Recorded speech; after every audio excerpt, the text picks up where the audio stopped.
It is tolerated.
And what are your concerns going into the 2024 election? As we were saying at the top of the program, people are voting already in a variety of states around the country, depending on where you live. The early voting is already underway. Are you concerned that the former president and his running mate are undermining Americans' confidence in the electoral process of this country?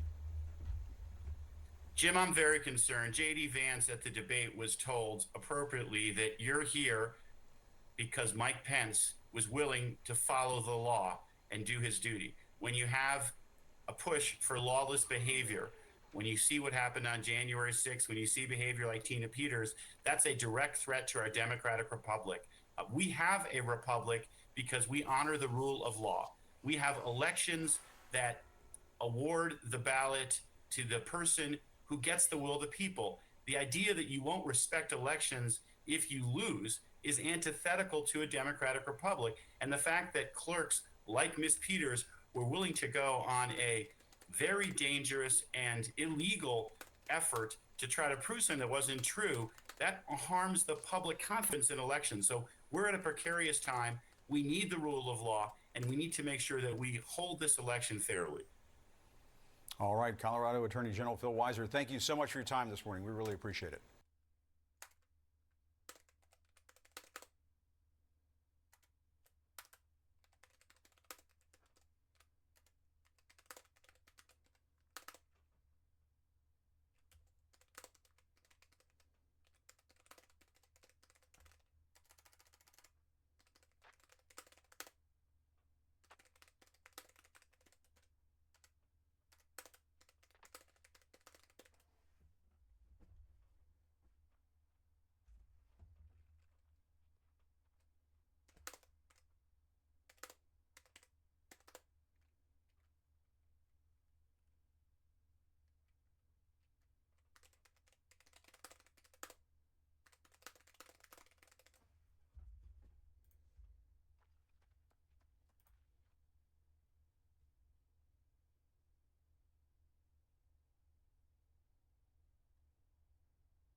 Goddamn fucking hypocrites.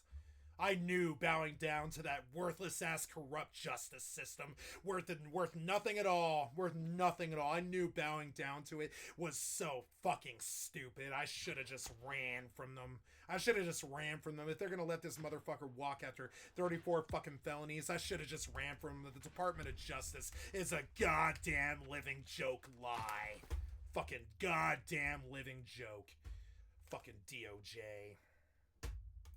Who used Corrupt as the day is long. and is still using You your can see the corruption emanate them as he walks away from the 34 felonies like it didn't even happen. Jesus Christ. What a foul country we become. prior position in office. Foul, evil. Evil stinks like shit. Stinks like shit. That man was convicted, what, 4 months ago? Every day that passes by, it's a little bit more of an anger tick in my head, where I'm like, well, why did you bother wasting all that time convicting him then? That's my tax money. I want that money back then if that's what you're doing. That's my fucking tax money. I mean, Jesus Christ, man. Is to peddle a snake oil that's been proven to be junk time and time again. Yep. Your lies are well documented, and these convictions are serious. I'm convinced you would do it all over again if you could. Yep. You're as defiant as a defendant as this court has ever seen. All right, we're here today for sentencing in Miss Peters' case. Before I get into my comments, I'll enter judgment of The red looks conviction like pink. consistent with the jury's verdicts as to counts 1, 2, 4, 6, 8, 9, and 10. God, the colors are bad. As it relates to fines, fees, and costs, a $2,000 fine will be ordered as to counts 1, 2, 4, 6. As to counts 8, the maximum fine will be imposed. Counts 9 and 10, $1,000 fines will be imposed. You retain the right to ask me to reconsider any sentence I impose under Rule 35B. You have the right to appeal any sentence I impose. If you want to end this judgments of conviction, if you wish to do that, you need to do it within 49 days of today's date. The protection orders will remain in place during the life of this sentence. Conditions 6 and 7 are vacated. However, you can ask your lawyer what that means. If you are ever sentenced or today sentenced to the Department of Corrections, then I'm required to inform you that the time I actually impose or that may be imposed is not the amount of time you are likely to serve. It can be and very likely will be reduced by your accrual of good time and earned time credits within the department, meaning that the better you do in prison, the more programming you take advantage of, the sooner you'll be released.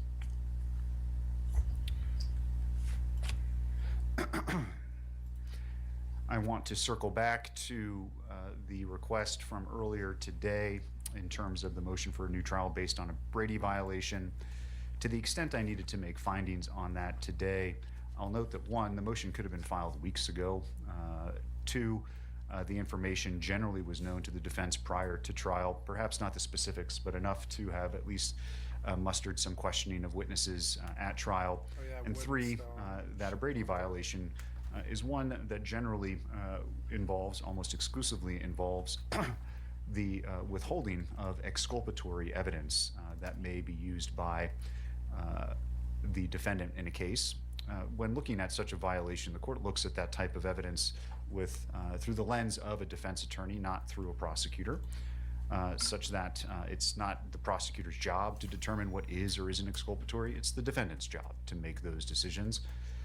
Here, the argument is that back on, I believe, June 25th, Ms. Peters went to the clerk and recorder's not office, but where the ballot box is located, some distance, I don't know if it's 100 feet or not, away from the actual physical office. She went there with at least one camera person. It looks like maybe someone else was also there with her. Apparently she was voting. She had some conversations, according to the affidavit that's been drafted for her arrest in that case, with election officials who would be employees of the clerk and recorder's office, which she was not allowed to have conversations with. Her presence was noted by Ms. Bance, one of the witnesses in this case, who alerted law enforcement, who then did the investigation that resulted in everything I just said being uncovered and ultimately that warrant being drafted. The defense made some requests for that information. Once through the police department, it was denied. According to the defendant, because it was an ongoing investigation, the DA said that they didn't have anything, if I'm not mistaken, but that they would turn it over later when they got it. They didn't do so. Looks like the warrant was drafted well after the trial occurred.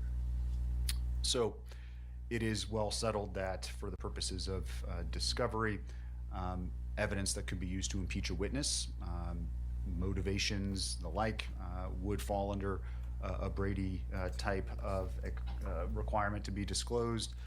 But as I said earlier, there's quite literally nothing that's been provided to me that suggests anything in this arrest warrant or that what Ms. Bance said, who was an important witness to the prosecution, would be construed objectively or even subjectively through the lens of a defense attorney as favorable or exculpatory to the defendant, particularly where there's video footage of the interaction that occurred between the defendant and the individuals who may have been employees of the clerk and recorder's office.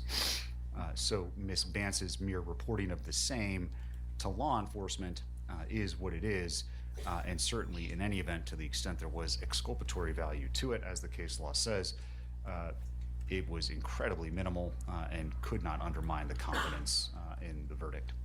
I'll nevertheless let the people respond to it, and to the extent I might not be divested of jurisdiction to consider it, hold a hearing on the same if I find one is warranted after further briefing. I make that record, just to close that loop for the purposes of any appeal. Okay, well, I think that's all I need to do about this. It was just like, you know, good. It was educational. I learned. Oh.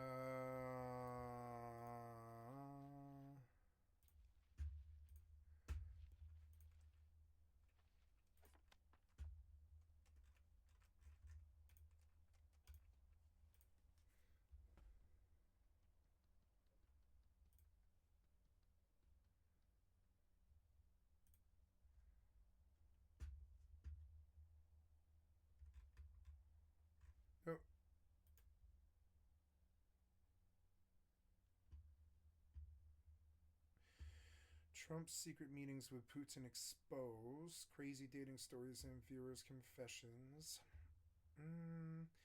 I was watching this show, but I don't think I want you to recommend this channel anymore, which is unfortunate. Oh yeah, they've had like 3. Defiant MAGA election denier Tina Peters blames and argues with judge and sentencing, gets 9 years. Defiant Lawyers Network. That's what I have been a this is what I was looking for. Here we go. An attorney for going on 2 decades, and have represented many people. I missed too who many that to was. count It was in criminal court. And I'm getting ready to show you a case where I'm telling you, you should Thank never you, do CNN, what for this the extra woman content did from her stream. I've liked sub to your during channel. her sentencing. And those Never. circumstances If you find do yourself include her personal in the situation, unfortunate including that her position son- of having to stand before a judge during sentencing, never, ever do what this lady did. Now, this is a fascinating story. It's a sad story. Yeah, what is it? Of a What is 68-year-old this woman story? receiving a long prison sentence. 68 years old. She brought it completely upon herself, both inside and outside the courtroom.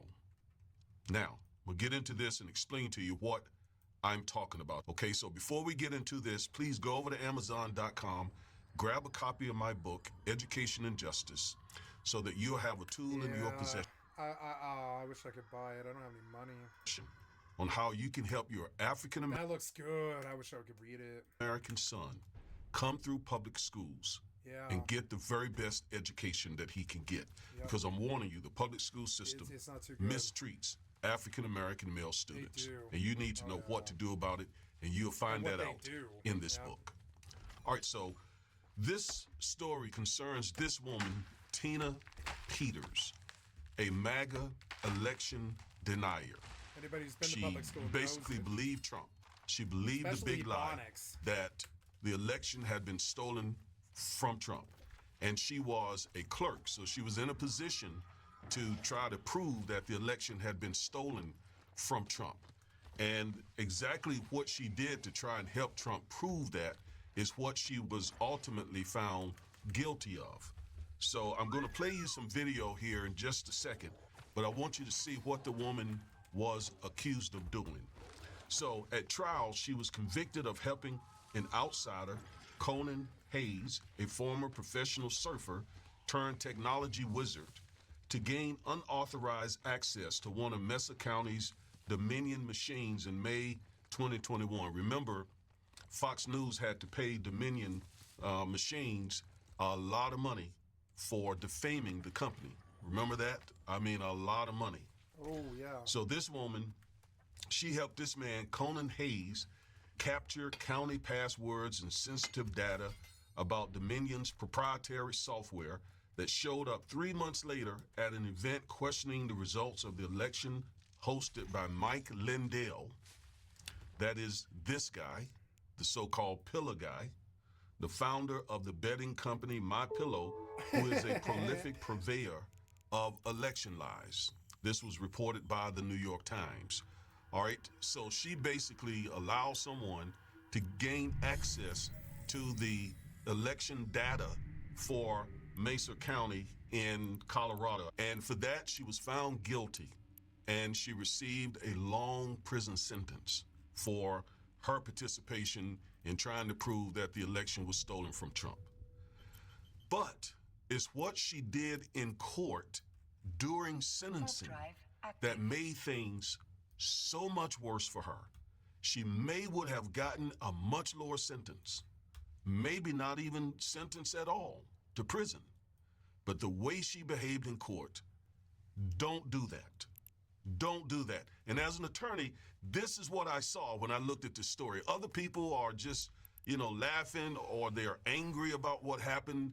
I am really upset by this. It makes Colorado look like we're just gonna fucking roll with these piece of shit election scam artist criminals, and we'll just do what they say. And I'm extremely angry with her, and I'm sure he is too. The judge was very vocal about his displeasure with the way she handled this situation. But he was also very displeased at the way she handled herself in court. Typically, during sentencing, the defendant is begging for his or her life.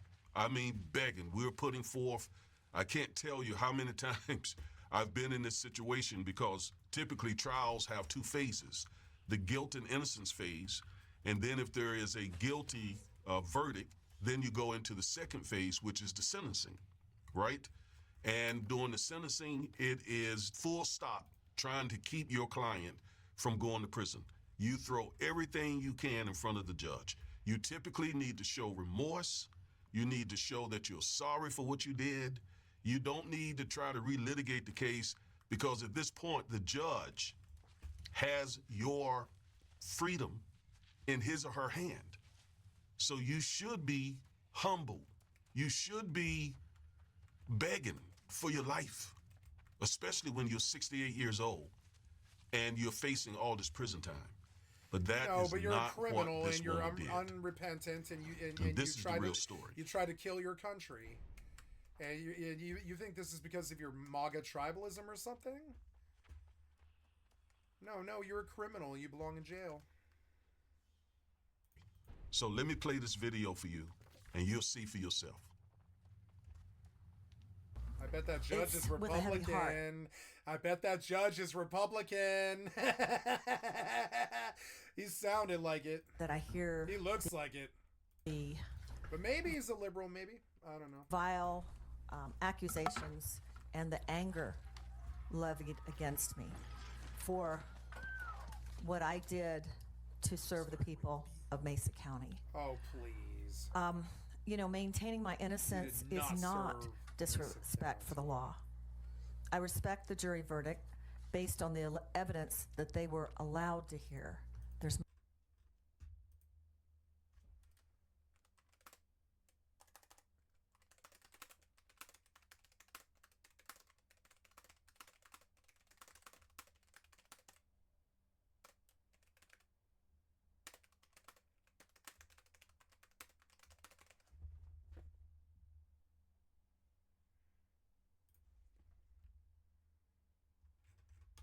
much that they weren't allowed to hear.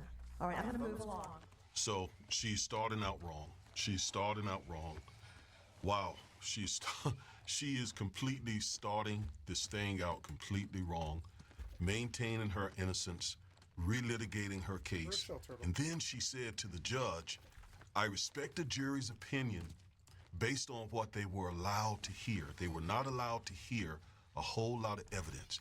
She is basically throwing shade at the judge at that point, because he's the one who decided what was admissible and what was not admissible. So she is basically saying, you were unfair to me, judge. You did not treat me right. What you did was not legal. And that's the reason why I'm in this situation. Oh, that is the worst way. Absolutely. If, you know what, you wait until the appeal and you argue that to the appellate court. You don't tell the judge to his face that what he did, his rulings, and so on, are erroneous and an abuse of discretion and an abuse of his power and all of that.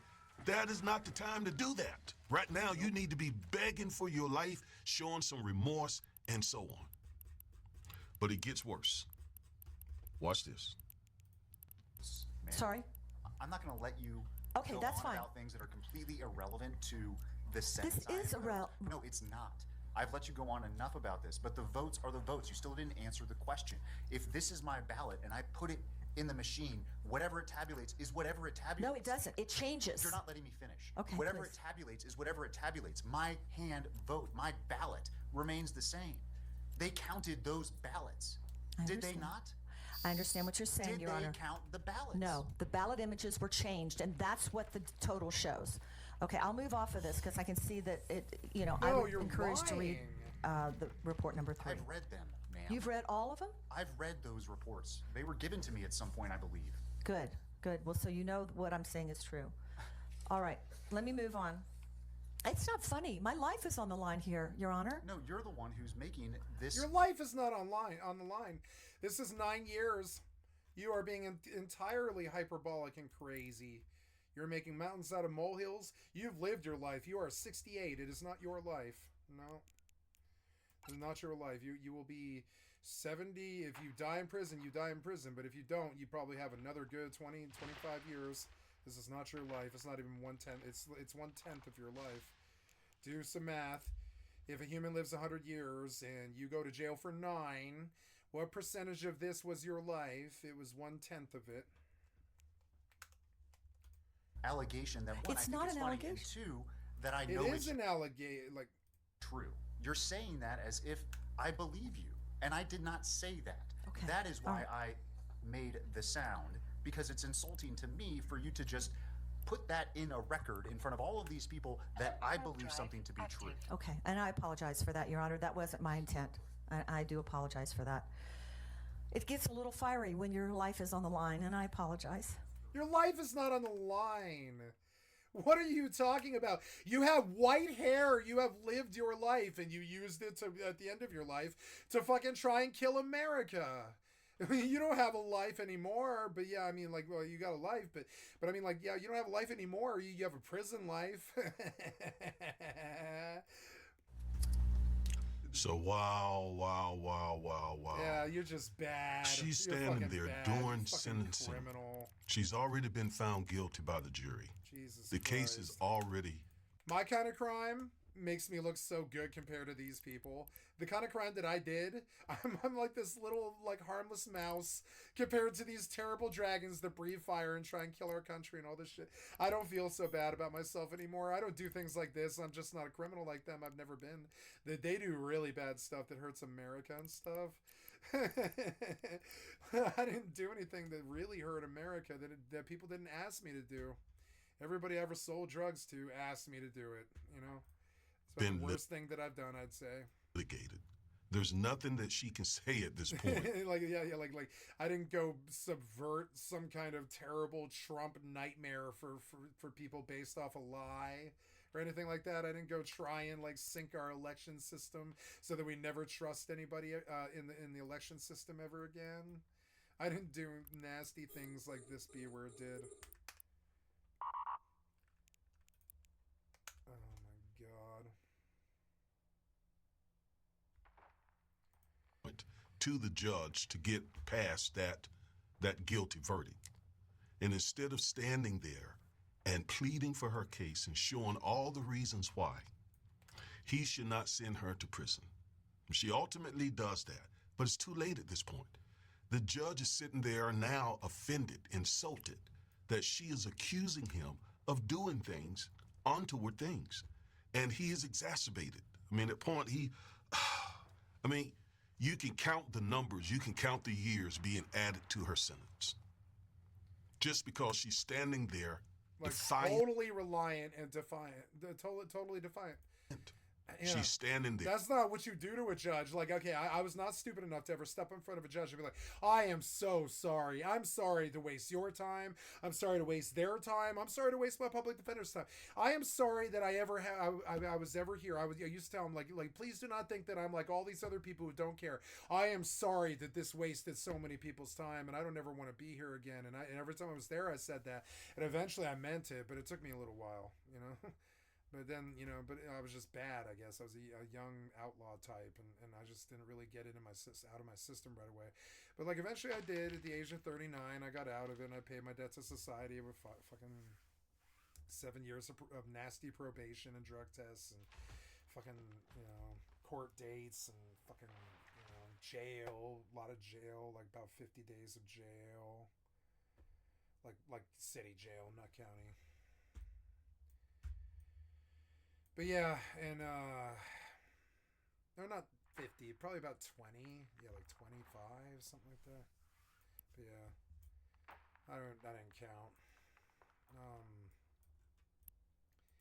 Been in city a bunch of times, like 25 times or something. I've been in city 28 times.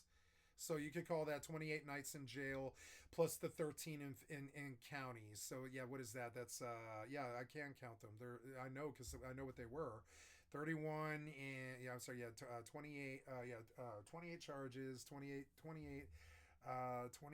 days in city and 13 days in federal. 41 days in jail.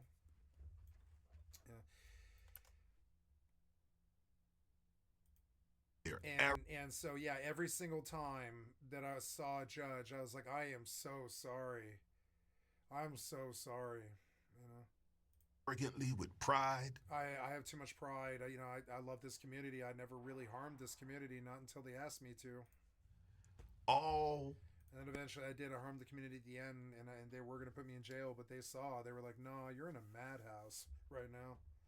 You're in a mental health facility with people who are going to jail all the time. You're in the worst sort of mental health facility. You're in a criminal mental health facility.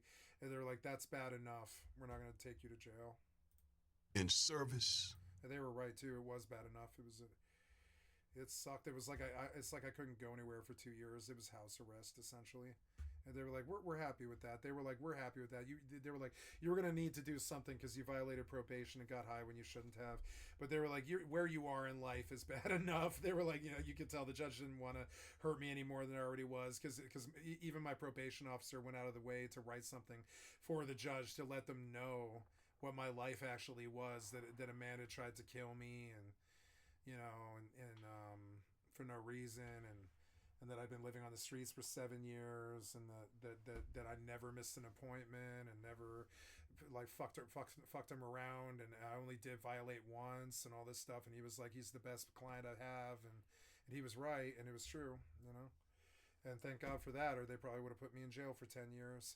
And it wouldn't have been their choice, you know. But I mean, they were like, you have 10 years mandatory, and they hung that over my head for 2 years and a month. Right in the middle of COVID too. So COVID was crazy. Not only did I have to deal with COVID, I thought that they were going to fucking imprison me in county jail for 10 solid years, and it was a mandatory minimum sentence because it was probation violation. They told me, they're like, if you ever violate probation again, you're going to take the full charges of the 2 felonies that we have deferred adjudicated, and you have to take the not only the 2 felony sentences at 3 years a pop, but a 4-year mandatory, no days off, nothing, 4-year bid for probation. And like, we can be nice to you, but you probably do most of those 10 years. Even with excellent behavior and stuff, you'll probably do the 10 years, frankly. They told me a bunch of times, they're like, the way we set this up with you, you aren't supposed to fuck up. We took a big risk with you, and you weren't saying you were good. For 7 years, you were good. And you fucked up right at the end. Oh, sorry, for 5 years, I was good. I fucked up right at the end of the 5 years. I was only like maybe 5 months away, something like that. I fucked up right at the end of the 5 years, and they're like, yeah, this is the classic fuck up story, but we can see that you're not a recidivist. You've never been in jail. And I was like, well, I've been in city and I've been in county for 13 days, but no, I've never done a real bid, no.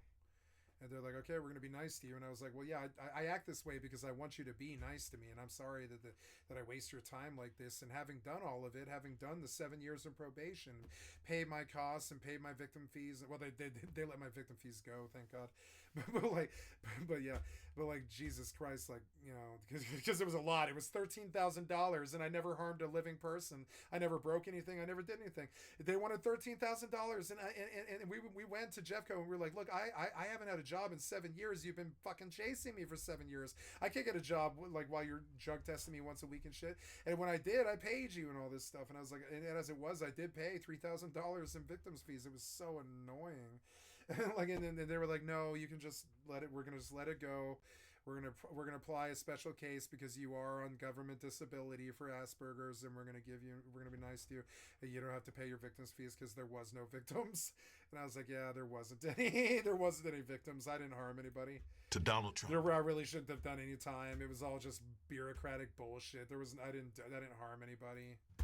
Now I didn't do anything to. I mean, I did not harm anybody. I didn't, like, they harmed me. The one person that I harmed, that broke a window and trespassed, right? But I didn't steal anything, so it was a trespassing charge. It was a felony, but they dropped it to petty theft, which was so stupid. But I didn't steal anything. That was the problem. And he broke my ribs. He performed a citizen's arrest. He came home 90 seconds later. It was like 2 minutes later. And fucking something like that. It was like 2 minutes later. I walked in and he was there 2 minutes later or something. It was crazy. I was like, what the fuck? And he just happened to come home. It was that fucking nuts. It was like, it was meant to happen. He just happened to come home. I don't think he'd been home all day because I've been trying to reach him. I've been knocking on the fucking door. I didn't break in before I knocked on his door a bunch of fucking times for 6 weeks. You know, and finally I just broke in to get the information that I wanted because I couldn't get him. I was like, for 6 weeks I went up. I took this long ass fucking 35-minute fucking bus ride all the way back to where I used to live, and I knocked on his fucking door all day fucking long every day. I didn't know his name or his number. I didn't know if it was my old roommate or what. And I went back there like fucking 15 times, and I was like, God damn it, I really want to reach this motherfucker and I can't. I left notes and nobody would respond or call or anything. I was like, motherfucker, man. And so finally I was just like, I need to know if the cat is there. He had foggy windows in the front, so I had to go to the back. In the back I couldn't see anything. I was like, what if the cat's in the bedroom? I don't know if he's there or what. So I just broke the window, went in to look, and he came home. It was so stupid. It was the worst thing I've ever done. It was absolutely the worst thing I've ever done. And nobody will ever trust me again, and that's okay. You know, I'm alone in my house because, you know, I'm essentially not a burglar because I didn't steal anything from him, but a fucking, you know, basically whatever you call that, I guess a break-in artist or something. It's not burglary. It's trespass is what they hit me with. They were like, that's the name of the charge they hit me with. It's second or third. I can't remember if it was second or third degree, but it's second or third degree trespassing. And you know, I made a point as they busted me. I was like, check my backpack. I didn't take anything from this guy. I was not here for information. I was not here for stealing. I was here for information. You know, I was here to get a cat. And they're like, well, you were going to steal the cat, weren't you, though? And I was like, yeah, I was going to steal the cat if it was here. I told the judge, I was like, yeah. So, yeah, you can just throw me in jail if you want to. I told him right then, I was like, yeah, I wanted to steal the cat. I'm sorry. I'm so sorry that I did this. But, yeah, my old roommate, he kind of like, he didn't trick me, but he sort of took advantage of me and traded me rent for my cat. And I took him up on the offer because I didn't have anywhere to go in the winter when the Republicans kicked me off of unemployment on December 23rd. I gave him the cat. I traded him the cat for 2 months rent so I wouldn't freeze to death in the winter, because what was I going to do, go live in my Subaru with the cat would have frozen to death. And so I was like, no. And I felt like he took advantage of me. He knew I was facing the cold Colorado winter, and he kind of took advantage of me. And the judge was sympathetic to the story. I mean, it was the truth. He could see. I was like, I'm telling you the truth. This sucks. I was there to steal. I admit it, but I wasn't there to steal money or something like that. I was there to steal my cat that I raised for 13 years. And he was like, you know, I like refreshing stories like this that are a lot better than what I usually hear, which is I needed crack money or something. And I was like, yeah, I was there to steal my cat that I raised. He was 12 years old at that point. I missed him for 5 fucking years. I raised him since he was maybe 6 weeks old or something. He was like my child, and I was there to get him back. I felt like he was taken from me through sort of like through just bad treatment by bad governmental entities and stuff. And by that point, I was on disability for Asperger's with the government and all this shit. I love talking about my criminal past. I love talking about it. I'm not proud of it, but I like talking about it because I'm not, You know, I'm not ashamed of who I am. I never hid it from them or lied or did it with some sort of underhandedness or shittiness or any kind of furtiveness or anything like that. I never ever hid from anybody ever when I did my crimes ever. When I stole, like, shoplifting, stuff like that, I would walk out right out the goddamn front door like I owned the place. Sometimes with a cart full of groceries and shit like that. I didn't care. I didn't try to fucking hide it from them. I was like, to me it was this zero-sum game where, like, either they're gonna bust me or I get to eat. Right? One or the other. They're either gonna bust me or I get to eat, and I would just walk out the door. I wouldn't try to, like, stuff. Sometimes I wouldn't even stuff it in my jacket. I would just walk out the fucking door, and often I bet people saw me and let me go because they could see I had nothing to lose. I was walking out with the food in my fucking hands, like a handbasket completely full, like just strolling out the place, like I owned the place, like, you know, with a fucking handbasket full of food. I must have done it like 50, 60 times, something like that, and they only ever stopped me once. I think I only ever did. I did. The only time I've ever been stopped was once, and then of the 60 times I only ever get stopped once because I swear to God they see me on the camera, they can see that I'm stealing from them, but I'm doing so because I'm starving to death, and they let you go when they see that you're not smiling or like, I got something over you, or oh, I'm scared of you or anything like that. When they see this person who's like, I'm leaving, I'm sorry, I'm taking this, goodbye. I don't say it out loud, but you can see I'm just walking out the door. I'm not even looking around. I'm just like, I'm leaving out this place with this food, and I'm going to take the charge or I'm going to eat. One or the other.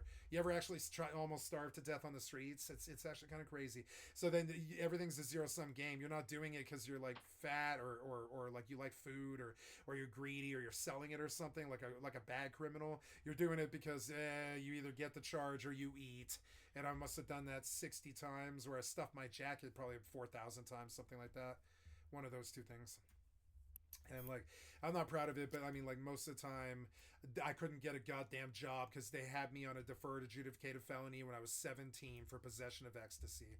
So I couldn't get a fucking real job all my goddamn life.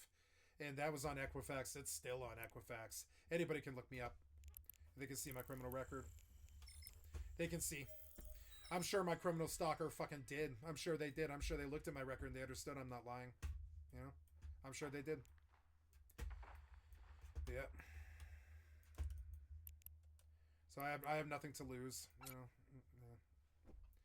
I'm not a felon, so I'm allowed to own firearms and stuff, but I don't own, I don't keep possession of them. And I'm fine. You know, I'm a good American citizen. I would walk in the same room as people. I just would tell them that I've sold meth before and I'm not a good person, and they busted me for trespassing and stuff before. You know? It sucks, but selling drugs and all types of shit.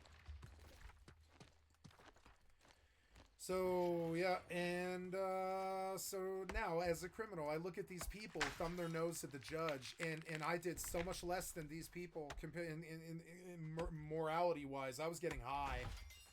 That was it. You can pretty much sum it all up by getting high. It's not the same thing. It's just not the same thing as what these people were doing, but trust me, they hate me worse than her. And it's weird because she's the real criminal. She's the one who really tried to kill America. It's fucking dumb, but I get the judgment. That is. And I get the fit, it's just dumb. I mean, she's going to get the judgment. She got the judgment. That is a part of the story as well, a huge part of the story. But the defiance is a huge part of the story, and it doesn't really make sense because they convicted him for 34 fucking felonies. She should just feel shame now because she has backed a criminal. A normal acting, normal thinking person with a normal life is going to consider this and be like, okay, I lied to try to kibitz and fuck over an election official count and to subvert the presidency to what I wanted it to be. And then before that election even happened, this man is convicted for 34 felonies.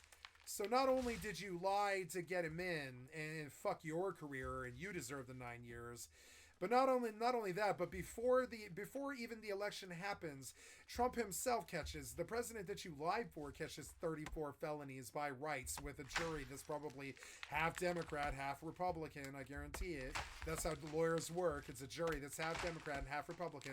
And they all came back guilty. All of them. They all came back guilty immediately on 34 counts. Or was it a judge? I don't know what it was. But either a judge or a jury found him guilty. And that's enough. And so not only be that, but before that election that you lied for, he got sunk. So it's like not only did you lie for somebody, you lied for a nobody criminal. not a nobody, but I mean, it's not a nobody, but he is like a persona non grata when it comes to public service. I don't believe we hire criminals. Sooner or later with the presidency, there's a boss or something, head of whips or something. Sooner or later, there's going to be somebody who doesn't ever tell the president what to do. Just the person who's, I think it is head of whips, somebody like that. Somebody like, I don't know who it is. It's the administration, I guess, and I don't know who the names are, but sooner or later they have to have a standard about the people who enter that office. So they do their inquests and their insights and stuff and their oversights to trying to see like who that person is, and they're gonna see that they have 34 fucking felonies, and they should by all rights be like, well, it is not in the public's interest to put a criminal in the highest office of the land. Now we don't have that, so this lady has to lie to get him in the office. It's kind of insane. He should have just been fucking, This lady is able to lie. She shouldn't have ever been able to, because by the time he caught 34 felonies, that part of our system is kind of a joke.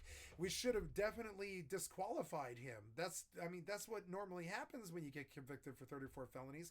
Nobody will ever give you a job again in any sector. You end up like picking up trash for like the labor force, and that's what happened to me for far less than what these people have done. For me as an attorney, picking up trash in labor force, done it thousands of times, like 1,500 times or something.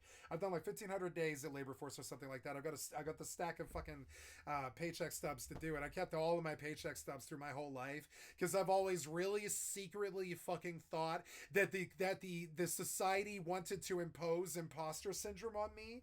So I kept every paycheck stub I've ever had, and it's a fucking whopper. I've shown it on stream before. It's right over there. It's a big old fucking stack just to show the world that I was a real human being who didn't sit around and do drugs their whole life, like what the fucking conviction was of everybody that I ever met. Now, including my mother. I even now today, I had a fight with her today. I was like, I don't want to talk about.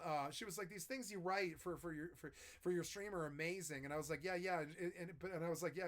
She's like, you could have a job doing this, and I was like, it is a job. This is my job. This is who I am. I've been writing like this all of my goddamn life. This is my job. This is what I do. This is my job. And I swear to God, they force the delegitimization on you. And I was like, and I immediately clammed up on her, and I was like, I don't want to talk about this.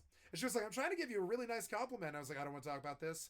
I want to talk about this because you're trying to say that I don't have a job and that I could get a job doing stuff that I do, but I have a job and I am doing the stuff that I do. I am making money, and it is weird. And I've got this from them my entire fucking life. So I kept my paycheck stubs and I stapled them, and I have slapped people in the fucking face before that when they treat me like I'm worthless. I've literally slapped them in the face with it. I've done it to some of my friends. I've slapped them in the face before with my fucking paycheck stubs because they act like I'm this worthless layabout asshole who never did anything at all. And I'll just slap them with 27 years of paycheck stubs. And I'm like, I've worked more than you. And they think like you're just this layabout MMO asshole who just accrues debt and fucking costs people money and all this stuff. I've had it all my life from everybody that I know. And I have occasionally, when I really love them, I've slapped them with this fucking like phone book of paycheck stubs. I fucking slap them with it. It's like literally it's like fucking 15, 17 years of taxi fucking stipends and like 10 years of cashier. It's more than that. It's like 27 years of paycheck stubs and shit. And I was like, no, I am not lazy.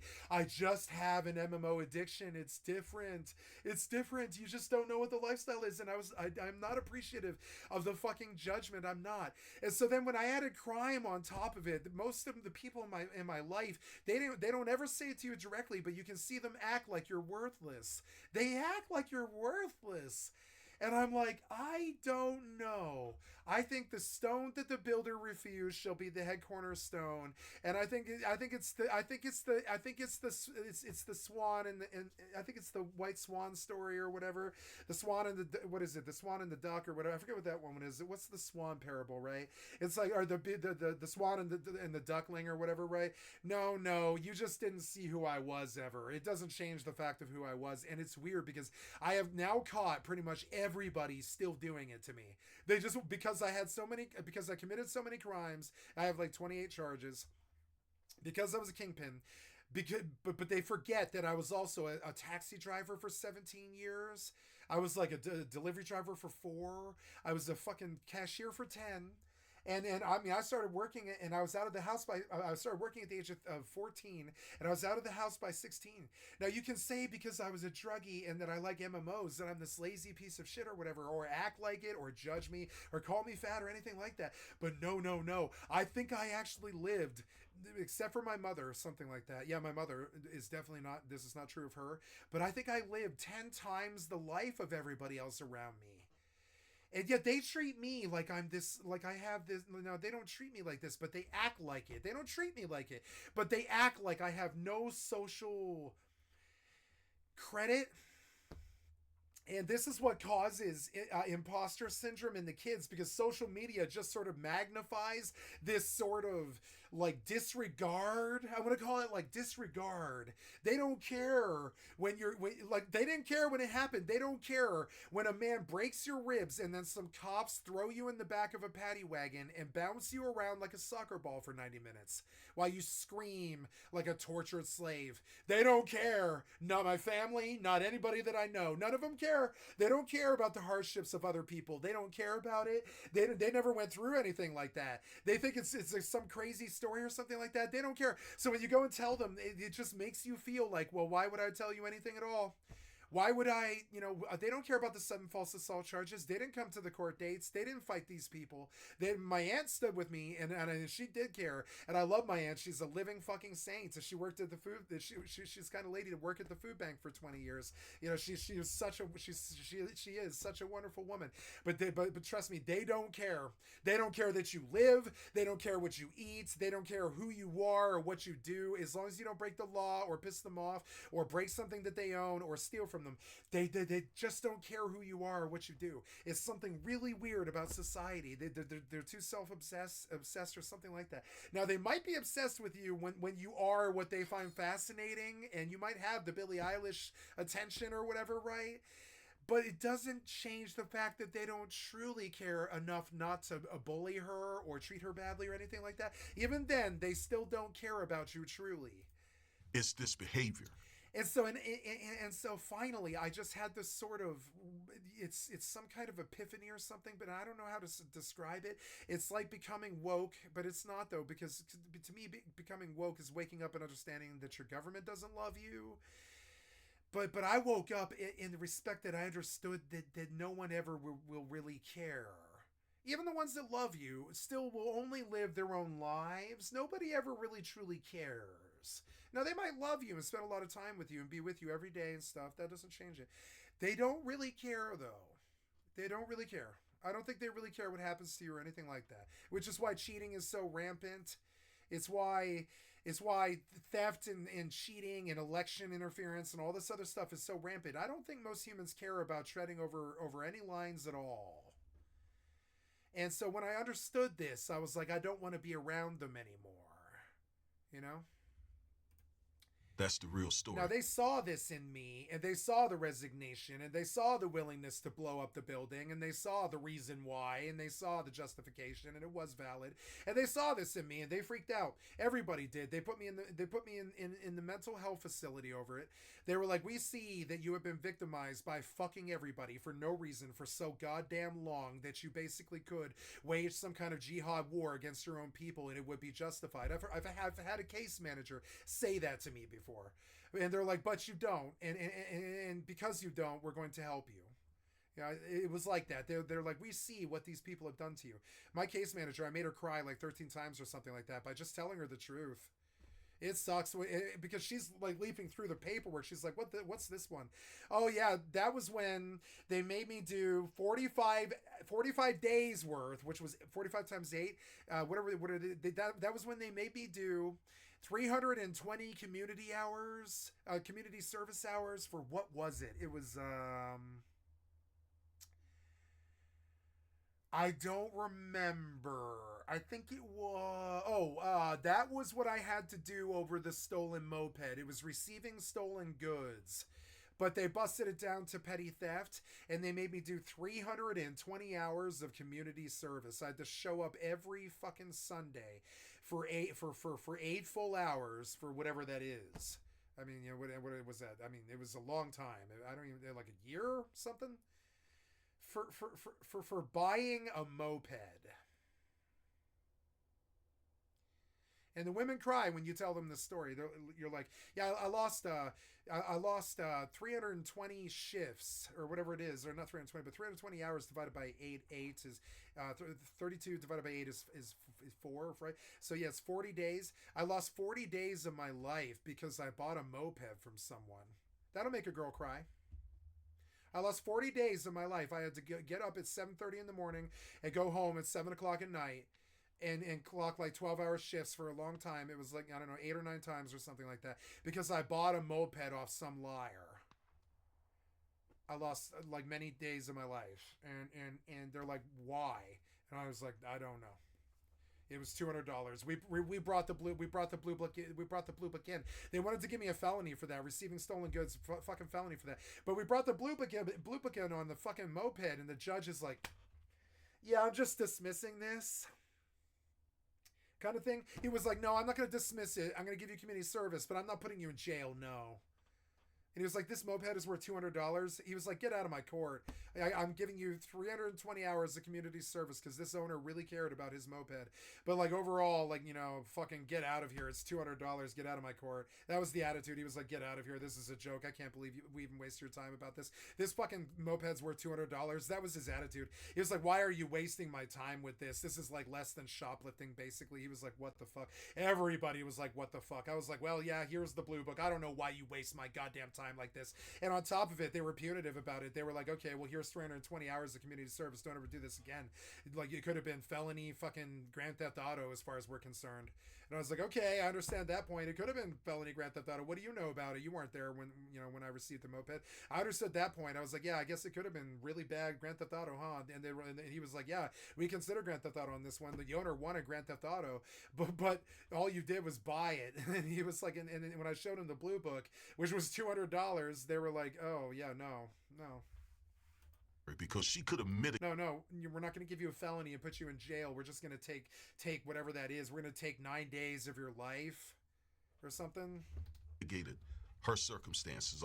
And I was like, thanks for that. Thanks. All I did was give somebody $200.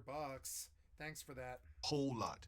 Had she done this much, much, much, much differently. All right? How I did it is really mean, but I didn't get caught for that. How I did it was really mean. How I got him to sell it to me for $200 is kind of funny. But I mean, but I didn't get caught for that though, so that's immaterial. So we're about to hear from the judge how he was so stupid. I saw it immediately too. I was like, this guy doesn't deserve this moped. It was the first thought that I had. I was like, this guy does not deserve the moped because the keys were in the moped. So I returned the moped and I convinced him to sell it to me for $200. I didn't know he had stolen it. So then 6 months later, I crashed into the fucking pavement when I had an aneurysm or something. We still don't know what it was. And I smacked my forehead into the fucking pavement and cracked my ear and caused hearing damage. And now I've got like retrograde amnesia and terrible fucking problems in my memory and brain damage and all this, right?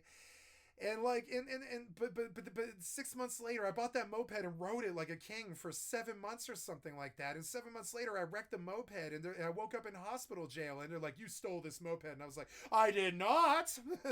"Well, take this off of my wrist." I was like, I did not. "I will show you the owner." And I was like, "I have the number of my cell phone." I was like, "I did not steal this cell phone. I did not steal this moped." I call the number, it's disconnected. And sure enough, this is like some drug dealer scam artist bullshit or some shit, right? It's like full-blown disconnected or whatever it is. I call the number and it's like, no. And then they're like laughing at me. And I was like, I didn't steal this moped. And they're like, well, you have a stolen object in your fucking possession. So that's what we're going with. And I was like, I did not steal this moped. What the fuck? It was so stupid. I actually returned it to him, believe it or not. It's God's honest truth. You can see it in my fucking eyes. I returned that moped to him and then offered to buy it. And he sold it to me because I returned him his stolen property. And see how I'm stupid? I returned him his stolen property and then he sold it to me. And then he was done with it. So essentially, you know, I mean, it's sort of a wash. But then whoever the owner was fucking sued me. I mean, he didn't sue me, but he just filed charge. He filed a charge. He was like, yeah, like this is a stolen moped. And when they found it finally, when I crashed it, because they hadn't found it for years. And so when they found it, I don't know who owned it before me. At this point, we don't know who owned it before me.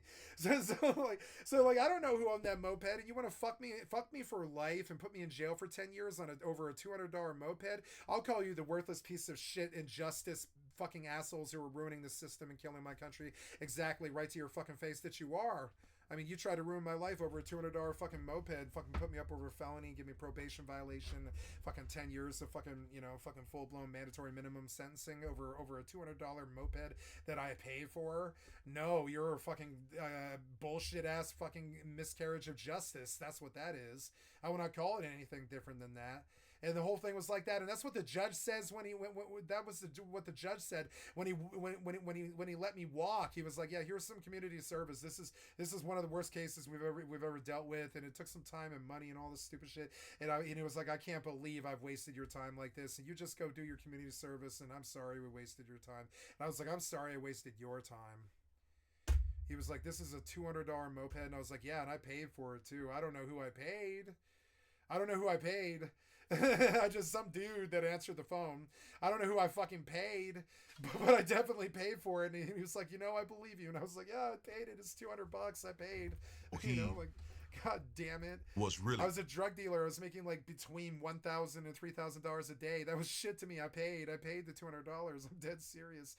I paid it. Angry it was at this so point. annoying, and the whole thing was so annoying. And at the end of it, I was like, "I hate you so much." And the judge was like, "I hate this situation so much," and get it out of my face. And I was like, "This whole thing is stupid. I hate you. Why do you guys do this to me all the time?" And eventually, I just had to swear to God and my father's grave and my mother and my girlfriend and anybody who cared to listen that I was just done with this system, period, and I would die before I ever entered it again. Not because I care about breaking the law or that I'm a good person or anything like that, but because the system is just not worth it. I wouldn't wish the system on Trump. I don't wish the system on Trump. I mean, I do all the time. It's not that I wish the system on Trump. I actually don't. It's that they don't take him after they've convicted him. I don't care about him going to jail, honestly. I wish he wouldn't. But I care that they convicted him 34 times and didn't take him to jail. I don't care about him going to jail. I care about the miscarriage of justice. Exactly like when they fucked me over the moped. I don't care about the moped either. I care about the miscarriage of justice. I care about the false assault charges and the miscarriages of justice. I'm sure this guy cares about the miscarriage of justice too. The judge doesn't care about her life. He cares about the miscarriage of justice. The defense has, and Ms. Peters in particular. I do too. It's what a good American cares about. It sucks. And I told everybody. I submitted to the citizen's arrest when I did my trespass. I was like, "Yeah, you can take me." I literally lied down and he tackled me, and I was like, "Okay. Yeah, sorry." And he was like, "I'm taking the backpack away because you might have a weapon in it." And I was like, "You go right ahead, sir." And he sat on my ribs and broke my ribs.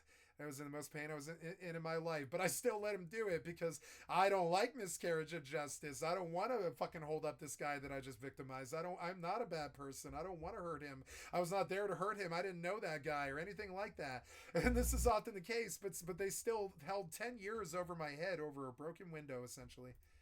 Fucked up. Has remained 10 years too. And I did right at the end when I thought I was going to jail for 10 years and stuff. I stole $1,300 from my parents and stuff so I could buy my girlfriend something nice on the last day I was alive. I told that story yesterday. And yeah, I'm a bad person. I stole $1,300 from my family. No, I wasn't successful. They didn't lose that money, and we didn't buy anything. They caught the Amazon. I used their Amazon to buy $1,300 worth of stuff to just send to my girlfriend because I figured they would never know how to get it back or anything like that. And I really wanted to do something nice to her on the last day I was alive because I was gonna go pretend to not be alive anymore or some such. After they were going to put me in jail for 10 years over less than an ounce of methamphetamine, a less than an ounce of black tar heroin, and felony possession of a stolen vehicle that I bought for $200 that had a blue book of $200. You know. And they dropped all of it. All they gave me for any of it was probation. They dropped all of it because it all was a joke. They even dropped the victim's fees because all of it was a joke, all of it. And so I haven't forgiven them because it really damaged my life permanently.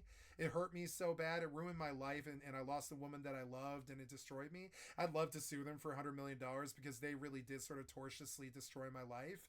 And I would love to do that to them, but they finally did let it go. And I made my promise to them and everybody else, and I'm done with that, with the system and this and all this bullshit I did.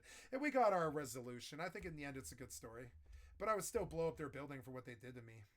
No, I won't. I love talking about that. I love talking like that. I do. It scares people, but I don't care. I do have the desire to blow up the courthouse that tried to destroy me. What's wrong with that? Wouldn't you want to destroy you? Okay, if something destroyed you, wouldn't you want to destroy it? And so, will I ever do this? No, but I can talk about it and fantasize about it. Oh, how I love to think about it all the time. I would love to destroy what destroyed me, because not because of what they did to me, but because what they're continuing to do to everybody else. It's like ridding the world of an evil. And I didn't do that, and I would never do that. I would never harm anybody or anything. It's just that, but I love talking about it because it's so satisfying, because that's what they deserve. Like the Granby Tank guy. The Granby Tank guy, he kind of was an asshole, and he sucked, he really did. But he had a reason for doing what he did. Quite defined. That's another Colorado man that was jaded for no reason. That definitely was angry enough to blow up their courthouse. I love the Granby Tank guy. I don't care. He wrote a manifesto. This is my manifesto. It's like, yeah, I don't want to blow you up anymore, but I should. But I should.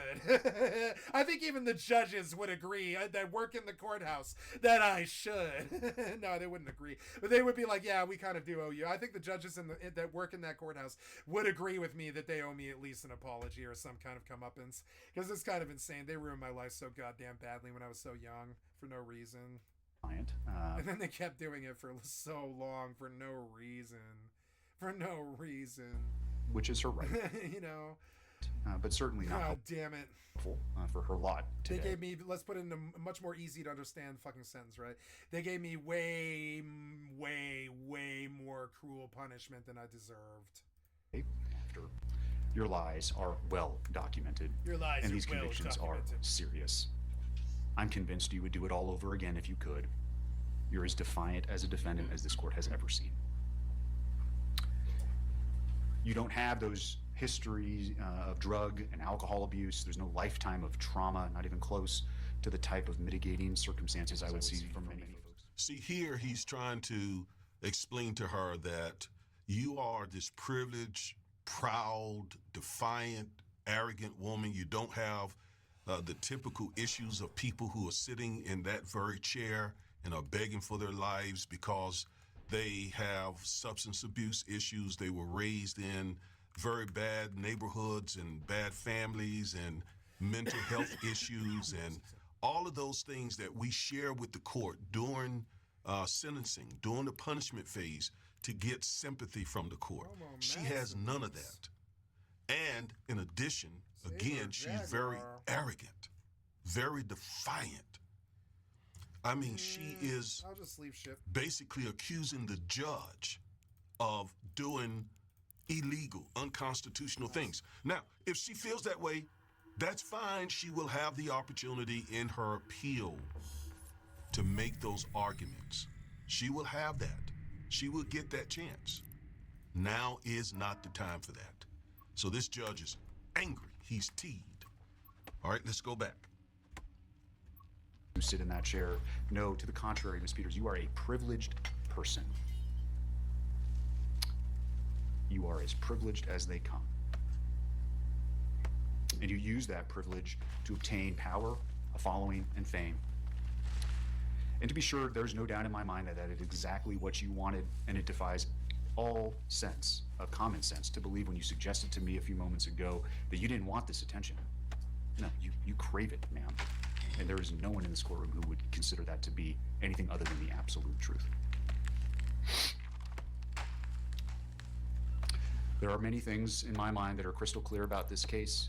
You are no hero, you abused your position, and you're a charlatan who used and is still using your prior position in office to peddle a snake oil that's been proven to be junk time and time again. So during your sentencing, if the judge calls you a charlatan, that you abused your power as an official, that you are defiant, that you lack remorse, and that in large part is because of the way you handled yourself during your opportunity to plead with the judge not to send you to prison, you know you have mishandled that situation. And I don't know what those lawyers are sitting there thinking, but I would have right now just like a hole in the pit of my stomach knowing that she is getting ready to receive a very harsh sentence. And not only because of what she did, because this judge was absolutely angry about this election denying business that she was involved in. But he obviously considered mitigating circumstances that would have, I'm certain, that would have reduced that 9-year prison sentence to something much less. But she threw that away. I mean, he is, after all, looking at a 68. Yeah, like when she defied him, this is what you don't do with judges. You don't look like you didn't learn your lesson. Or it's like being a parent. You're like, you punish your kid.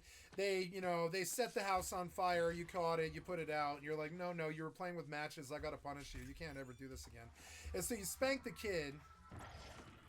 And the kid's like, oh my God, I'm going to burn this fucking house down. What do you think? Do you think that they learned the lesson? No, you punish them 4 or 5 times as hard, and you spank them 4 or 5 times more. And you say, no, you won't. Right?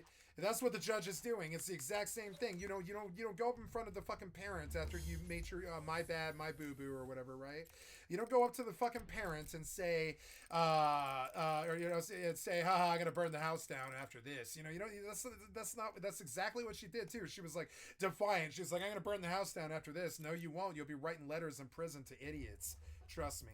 And your husband's gonna divorce you because you're not at home. And it's just going to be hilarious. It's hilarious. A white woman at that, but she is fighting for Trump. Yeah, actually, this type, I doubt they get the luxury of a divorce. Maybe we can hope a divorce for these people, but honestly, okay, if you're still in a marriage, I don't even know if she's got a husband. It's a weird assumption to make, or a wife, or what. But I don't know anything about her, but I'm guessing that she's got a husband, and I'm guessing that he loves her, and I'm guessing that he doesn't leave her or anything like that.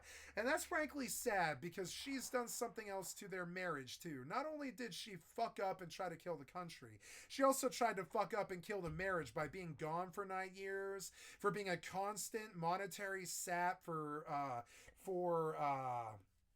commissary and phone calls and constantly a drain on the time, and it's depressing to visit jails, and honestly I view it as like kind of abusive to hold family or friends to you when you go to jail for longer than like maybe a year or something like that. I think it is. It's just maybe 2 years or something, right? But any longer than like 2 years or something like that, you should just set those people free, except for your kids or whatever. You should just be like, look, if you want to date while I'm stuck in there, you can. It's fine. And I think that's what good people do, because otherwise, and it's weird, because I guarantee that this type of family that she's trying, if she's this type, she's probably the family values type, even though she's a criminal. She's like that deluded, right? And I guarantee they probably stay together, and she tortures her husband on top of it with 9 years of absence. And that's another thing that the judge is thinking about when she's defiant. He's like, not only that, but she doesn't care that she's thrown away probably her kids. She's probably thrown away her husband and her family. She's like throwing everything away for this Trump fervor, and she's showing no fucking plausible like remorse whatsoever. And this is the stupidest thing you can do with a judge. It's like going to a parent right after they just spanked you fucking 5 times with a belt for setting the house on fire, but they catch it before it burns. And then you say, ha ha ha, I'm going to burn this house down. And the judge goes, no, you won't. 9 years. She is The rest of your adult life, you're going to get out, you'll be on oxygen. You know, you'll be going to the old folks home. 9 years, no, you won't, and that's what he should have done. And that's what these pieces that is exactly how Trump has acted, and it's exactly why we need to actually hold up the 34 felonies and put him in jail. It's like, you know, we need a judge in the DOJ to stand up and actually put the criminals in jail. It sucks. It's not like I want them to be in jail. It's that I need you to follow the rules that you set. I don't want Trump or her in jail, frankly. I don't want these fucking Karens. To me, they're both Karens. They're like fucking Karens. They bitch like Karens. They're like, I don't want these fucking Karens, him or her, to be in jail. I just want them to fucking shut the fuck up and stop being criminals and leave us alone. That's it. It's honestly, and that's the problem. And like they think that we want jail because the judge is super fucking fiery brimstone about it. He was a brimstone slugger with this lady, and like, and honestly, you know, like he hit her with the brimstone. He hit her with the brimstone fucking baseball bat, and he was so angry. He's a brimstone slugger. There's a word on the streets for judges like this. It's like, you know, like it is weird. It's called brimstone slugger, and yeah, he brimstone sluggered. Fighting, and she was a hero of this crowd. And he knocked her out of the park. Allowed again. Remember what she did? She allowed people to get into. Yeah, like she broke probably many rules that he didn't ding her for. He probably encouraged sedition. She probably committed burglary. There's all these other things that come with like 5 or 10 years of jail time that he didn't hit her for. He was so nice to her. The database. I mean, when they did Howard Hunt for the Watergate thing, I believe they hit him for burglary when they first started. And burglary is a bad enough charge to sink your career. It's 5 to 10 years. You know, I know, because I thought I was facing a burglary charge because I came in there planning to steal the cat. So for a long time, I thought I was going to face a burglary charge because I was there to steal the cat, but I didn't steal the cat. He wasn't there. I didn't steal anything else. So they let me off on a trespassing and then busted down to petty theft because I guess that kind of was there to steal the cat. You know, so of the election. So, you know, it worked out, and I did 2 more years of probation, but I mean, they could tell by the way that I submitted to a citizen's arrest and that I didn't fight them, and then I told them I got broken ribs because of it and all this. I paid all these costs because of it and all these medical problems, and I was like, yeah, I paid my costs, and I submitted to that guy. I didn't fight him. I told him I wasn't here to harm you or steal from you, and that I would prefer to leave if you would let me. But I mean, if you don't want to let me, I understand. You can perform the citizen's arrest. I'm not going to fight you. I'm not here to harm you, and I'm not going to protect myself from by harming you. I'm not going to do that. I told him, and I was like, yeah, I let him do the citizen's arrest. That's what a good person does. I was there to commit a crime, and I got caught. I let them citizens arrest me. It's fucked up, but I did. You know, of the voters for this particular county, she really abused her power, all for Trump. Yeah, for Trump. Like, this doesn't even have anything to do with her own life. She was like, I did this for Mesa Verde County.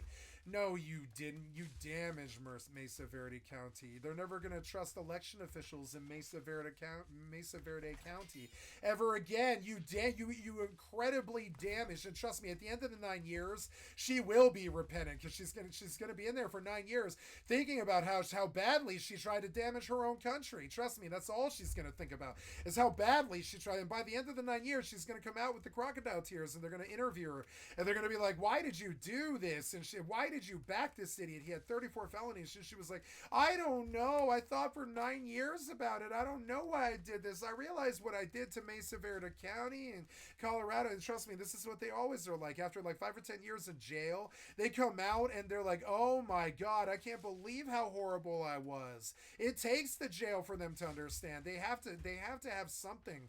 I don't believe in corporal punishment for children, but I do believe in it for humans, because it's like if there's nothing there to stop them, if you just let them walk away after they get 34 felonies, they just keep doing it. And she continues that thing, and she released a statement after she was found guilty that was defiant. So I hate how whiny let's my listen to job the judge makes a little. me, kind of, because I don't normally complain that much, actually. Yeah, I know it doesn't sound like it because of how much I complain all the time, but I'm actually not a dude who complains. I felt that this stream was so fucking like I'm a person who's loud and I do complain. But I don't usually like rant like this for 14 fucking hours. That's not me. That's not ever been my personality. That's just what my stream comes out to be, I guess, you know? A little more before he imposes sentence. I don't like all the complaining I do, but if they didn't give us so many reasons to complain, I wouldn't complain so much. About you.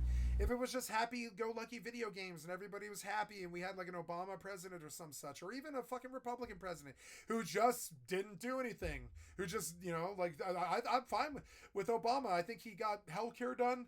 That was about it.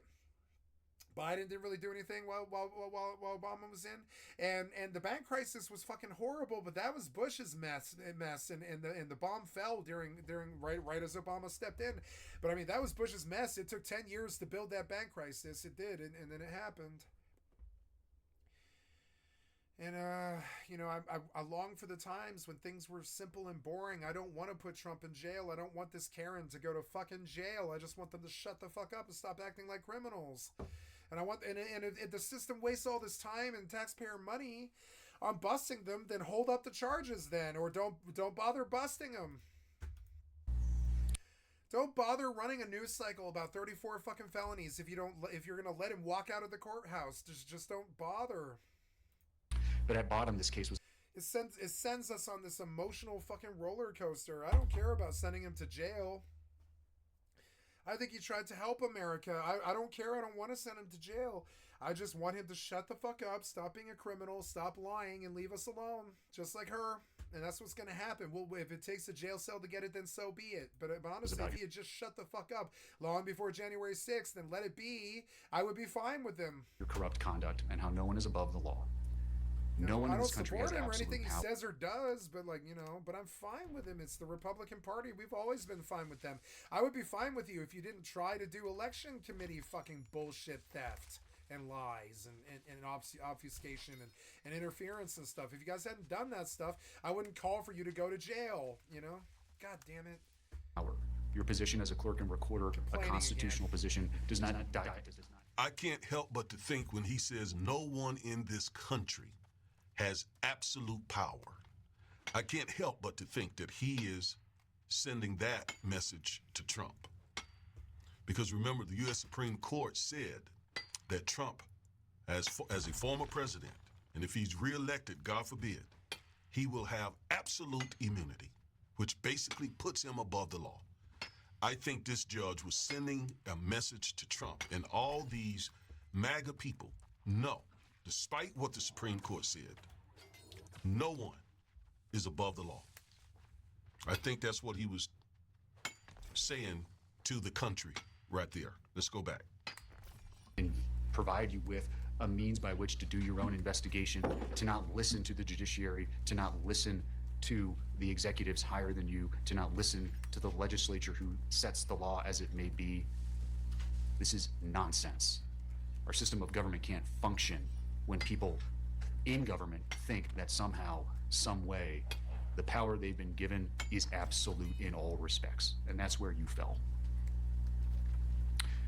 You have no respect for the checks and balances of government. You have no respect for this court. You have no respect for law enforcement. And you do not have respect for your fellow colleagues when you were a clerk and recorder who weren't lockstep in your beliefs.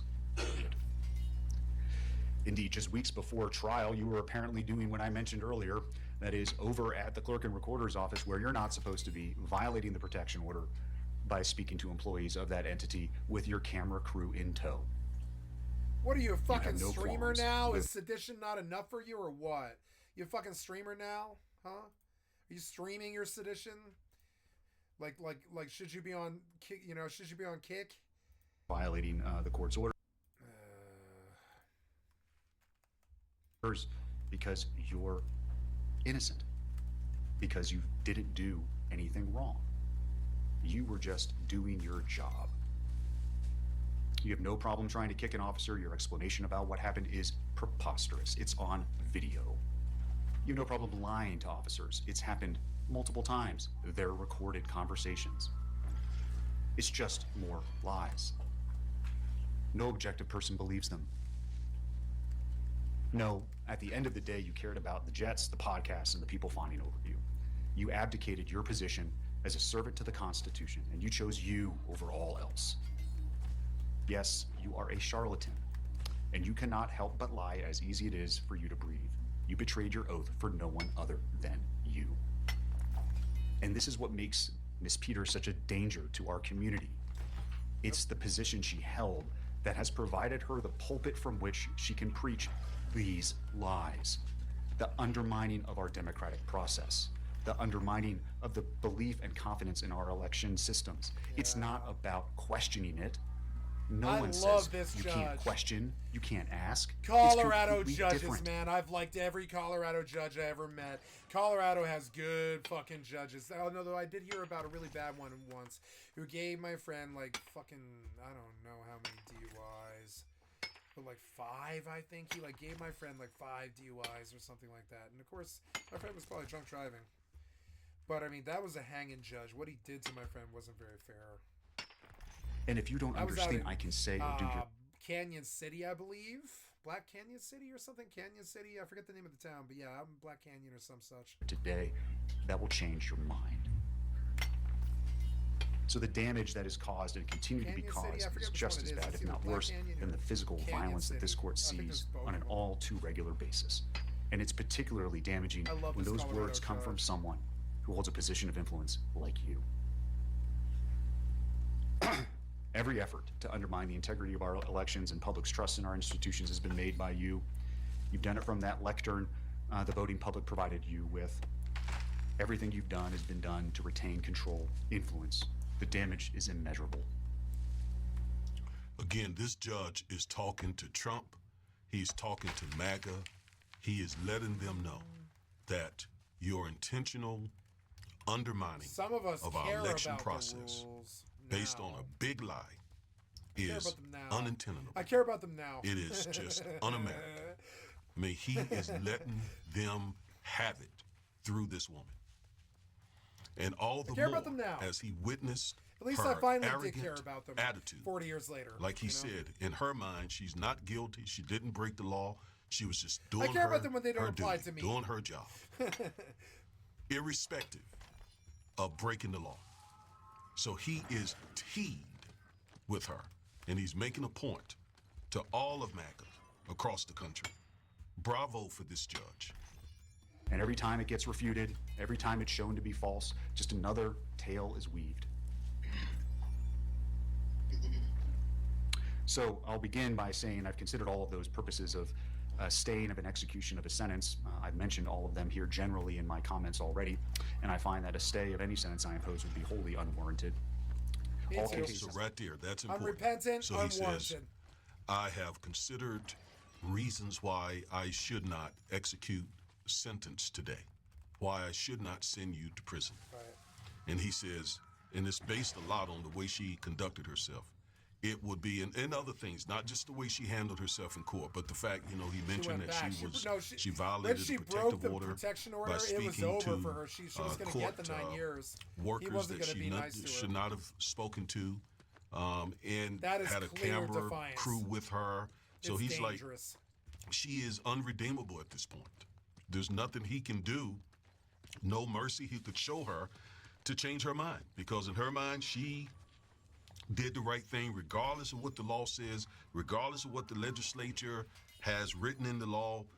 She is a part of this MAGA cult community that Trump has created, And again, he's letting her have it. So he's telling her, I've considered all of this.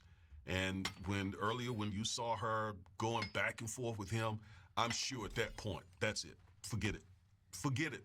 Whatever he may have been considering doing, forget it at that point. All right, let's go back. That's why I entitled this video, Don't Do This in Court. That's the bigger story here. Possibility of reversal on appeal, no doubt. I'm at peace with all the decisions I've made here. If anything, I gave you and your counsel far too much leeway at times, but the rulings I made came after much consideration, incredible amounts of internal debate, and I trust in accordance with the applicable law. I consider the sentence here, in this case, what are available to me. Probation. Community corrections wasn't requested, but it wouldn't be an option in any event, and an incarcerative sentence to the Department of Corrections. Probation's focus is rehabilitation. That is, for folks who have minimal criminal histories, low LSI scores like you, Ms. Peters, but where punishment isn't really on the table. It's about putting someone back in the community who's not a risk and giving them a chance to correct those things that brought them before me in the first place. Community corrections, which again isn't available, but nevertheless I'll mention, is another option that I could still order. It's much more stringent than probation, but it's not prison, and it's for folks who have even higher needs. Again, drug addicts, alcohol abusers, and the like. And prison is for those folks where we send people who are a danger to all of us. Whether it be by the pen or the sword or the word of the mouth. Yeah. Prison is where folks go, where punishment is what we're focused on, because the crime committed is so significant that anything less would unduly mitigate the seriousness of the same. I love the law. I mentioned before there I'm are gonna pass the no bar, mental I think, health in my concerns. lifetime. When I'm like There's 70, no good reason I'll why go you're past here, the Ms. bar Peters, on other than stream. these are all the I'll active do it. I'll do it right on decisions that you I'll made show you how to do that it. cost our county significantly, but also more importantly, cost you greatly. I'm not doing it now, though. I've got to Mr. do the Wood, history first. all the members of the county who worked and trusted you when you asked them to do things that they did on your behalf. It's part of your lies. The expense, the toll is immeasurable. So putting you on probation when you have zero needs that would be met by probation is the very definition of unduly depreciating the significance of what it is that you've done here. The harm that you've caused our community and continue to cause. Community corrections is the same. So prison is the only place that duly meets the purposes of sentencing in this matter. And therefore the sentence and judgment of the court is as follows. As to counsel. All right, and so he goes on to basically impose a sentence of 9 years.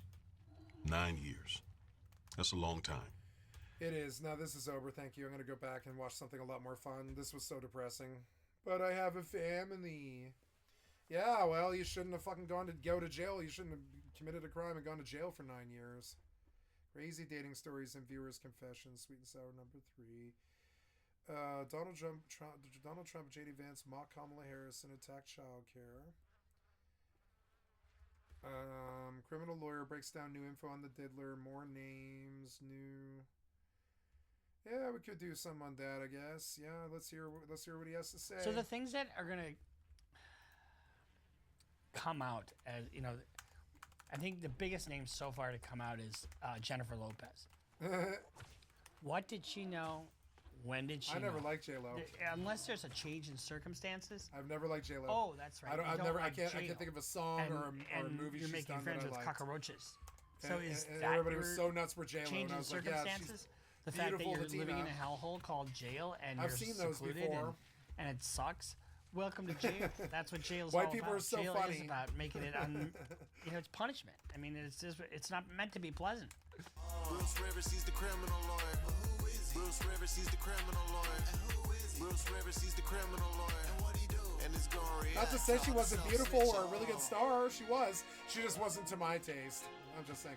But I mean, she's an Hi, amazing this is woman. Bruce Rivers. Welcome Yeah, to I'm another not talking fun-filled shit. episode of She's Criminal wonderful. Lawyer Reacts. I'm Bruce Rivers, your very own personal board-certified criminal defense lawyer with our content genius, you know as Michael Rivers.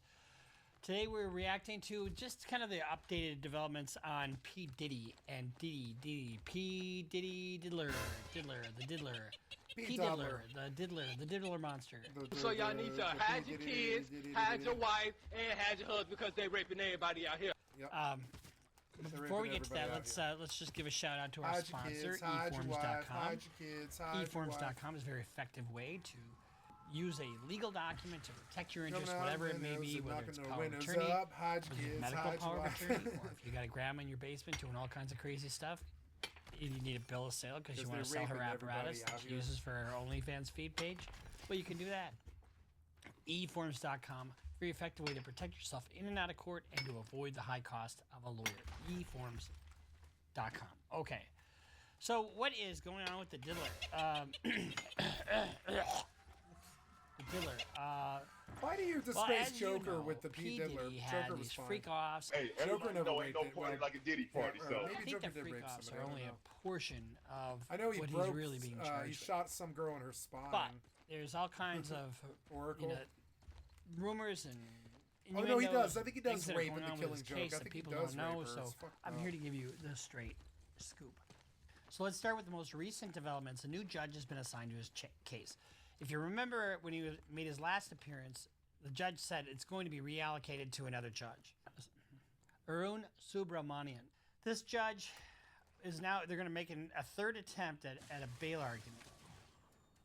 And they have some good arguments for bail. Number one, he's putting up $50 million. So that's huge collateral incentive to stick around. Number two, he's had 6 months to flee and he didn't flee. And number three, he was available to turn himself in, and they were constantly talking to the government to try to make arrangements for them to turn himself in, which they don't generally do. I've got a case right now. My client's got a federal indictment hanging out there, or I think she does, and it's pending indictment, and that's always secret. But the U.S. attorney's now gone ghost on me because they want her to get picked up instead of, and I'm saying, well, she'll turn herself in. Where should she do that? What's the safest thing? Because they don't want that argument. They don't want the argument that somebody's not a risk of flight. They take that away. Well, we had to Ooh, look at all arrest these them, bananas. Judge. So, but here's the thing. Huh. You've already had 2 bites at the apple, right? So you made your pitch to the magistrate. Magistrate turned you down.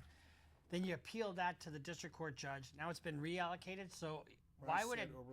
Unless there's a change in circumstances. Pridwin. Oh, right outside that's Pridwin. right. Huh? You don't like jail, and you're making friends with cockroaches.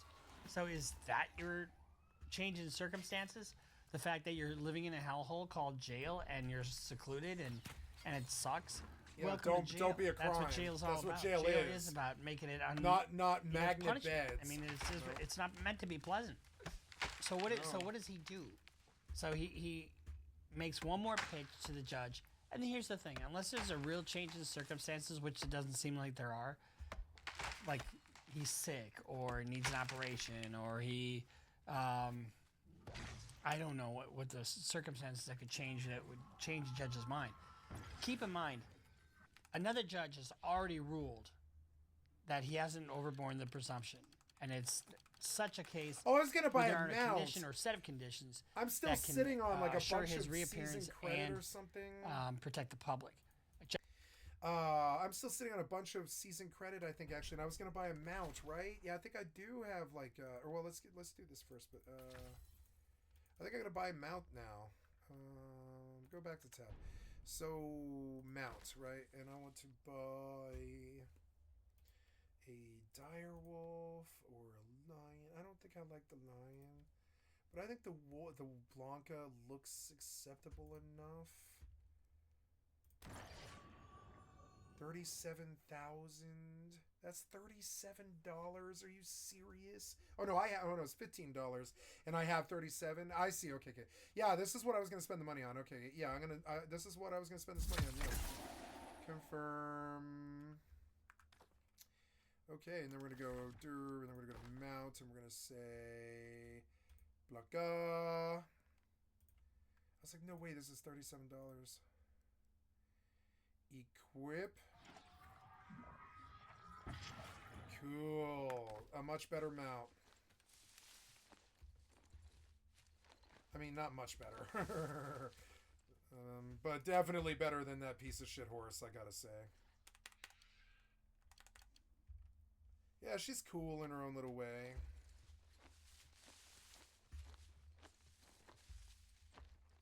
It's gonna be awesome on the Fresh Start server when I have a wolf and the console people don't. It's gonna be fucking sweet. They're gonna be like, oh my god, buy that wolf. She is cool, I like her. Yeah, Blanca. Yeah, I mean, she's not good enough, but she's fine. Why can't they make her look good? Whatever. Maybe one day they'll make it look a lot better. Judges have already ruled on that. So absent a change in circumstances, the new judge isn't going to rule on it, despite the fact that there's a new lawyer on the case. They've got some death penalty lawyer. It's not a death penalty type case, but they've got a lawyer with death penalty experience just because, I don't know, they may need some more talent. Because guess what happens when you're sitting in jail? You start to question things. You know, is my lawyer doing everything my lawyer can do? Just because the lawyer didn't get him out of jail doesn't mean that he's not doing everything he can do. Wild Meadow The case Sweet, I've never is heard the of that type of before. case where you're going to sit and you're not treated differently because you're P. Diddler Collins. I mean, you're not. So we got a new judge, a new attempt at trying to get out, which is not going to work. A judge is not going to overrule his buddy judge. It's just not going to happen. Got a new lawyer on the case because he's not getting out. So let's try something different, is what his theory is. And the jail conditions, you know, I mean, he's probably just sitting in his cell, 6x8 cell, and just riding around on the back of a cockroach, and it's boring. I mean, and the conditions aren't the greatest.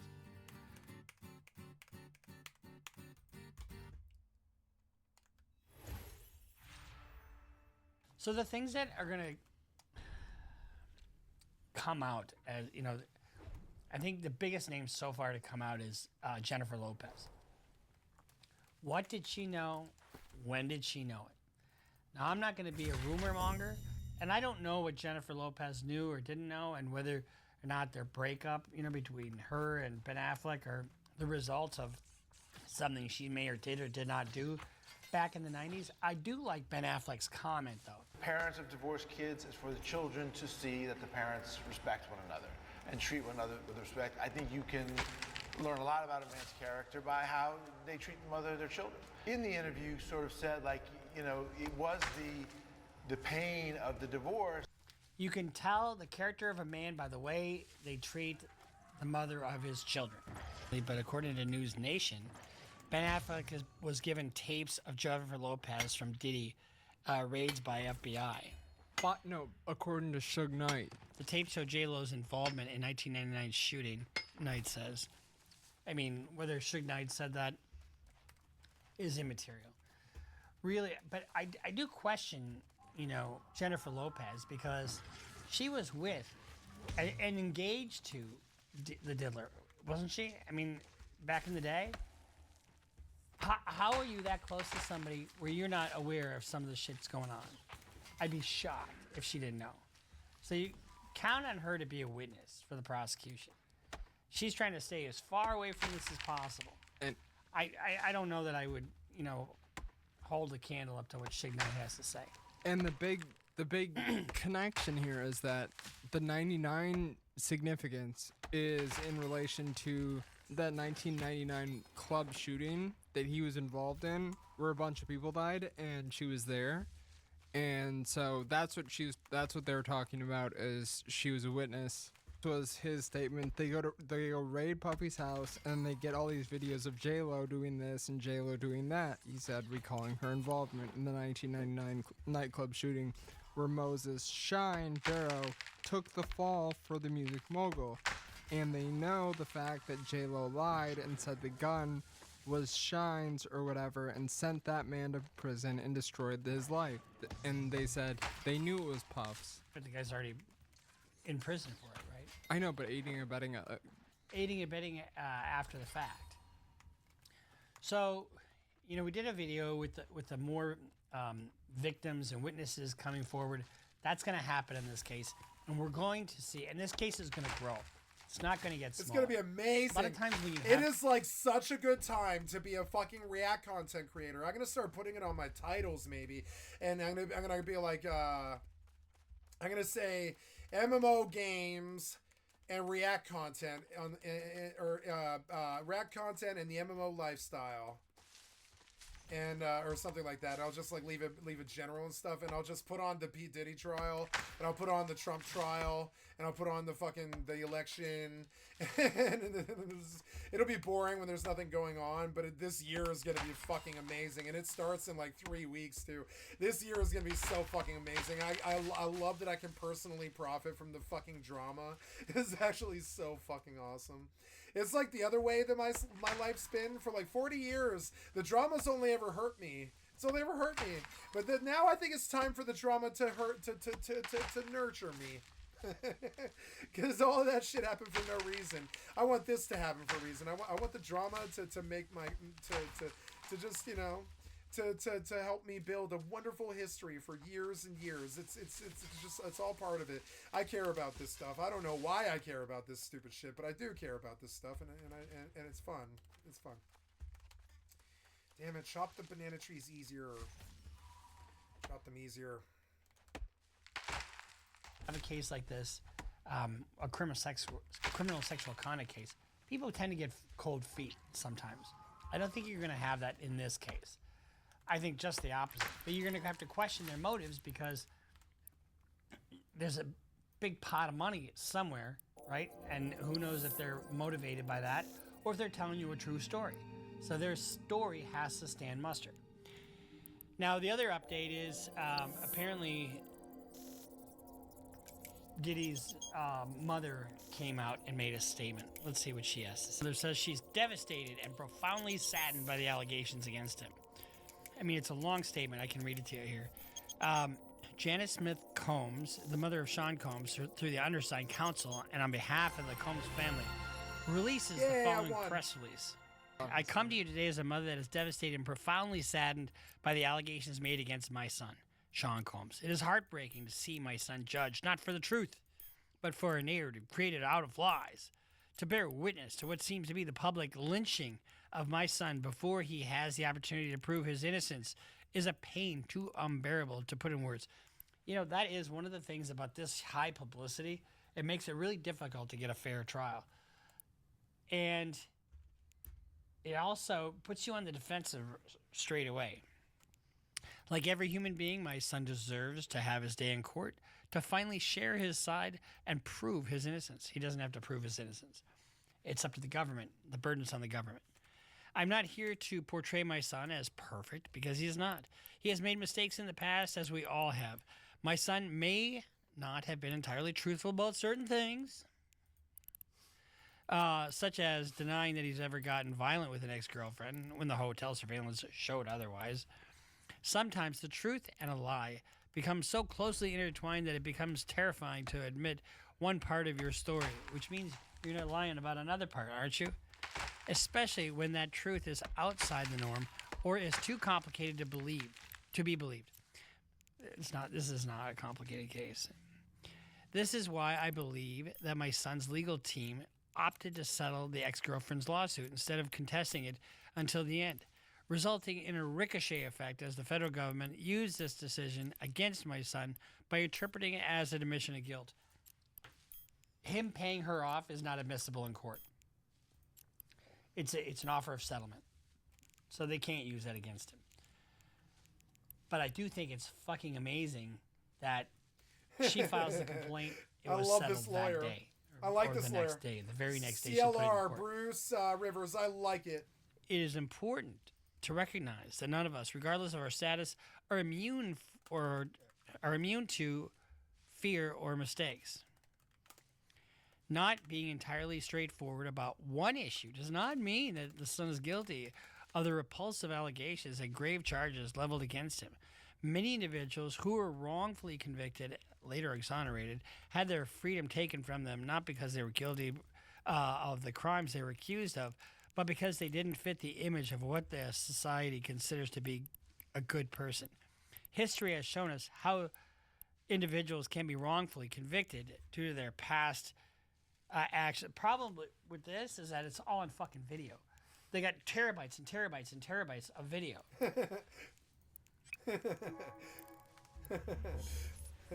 Watching the world make jokes and laugh at him and laugh at my son's life crumbling before our eyes is something I can never forget. That is truly sad for a mother, honestly. It is truly agonizing to watch the world turn against your son so quickly and easily over lies and misconceptions without ever hearing his side or affording him the opportunity to present his side.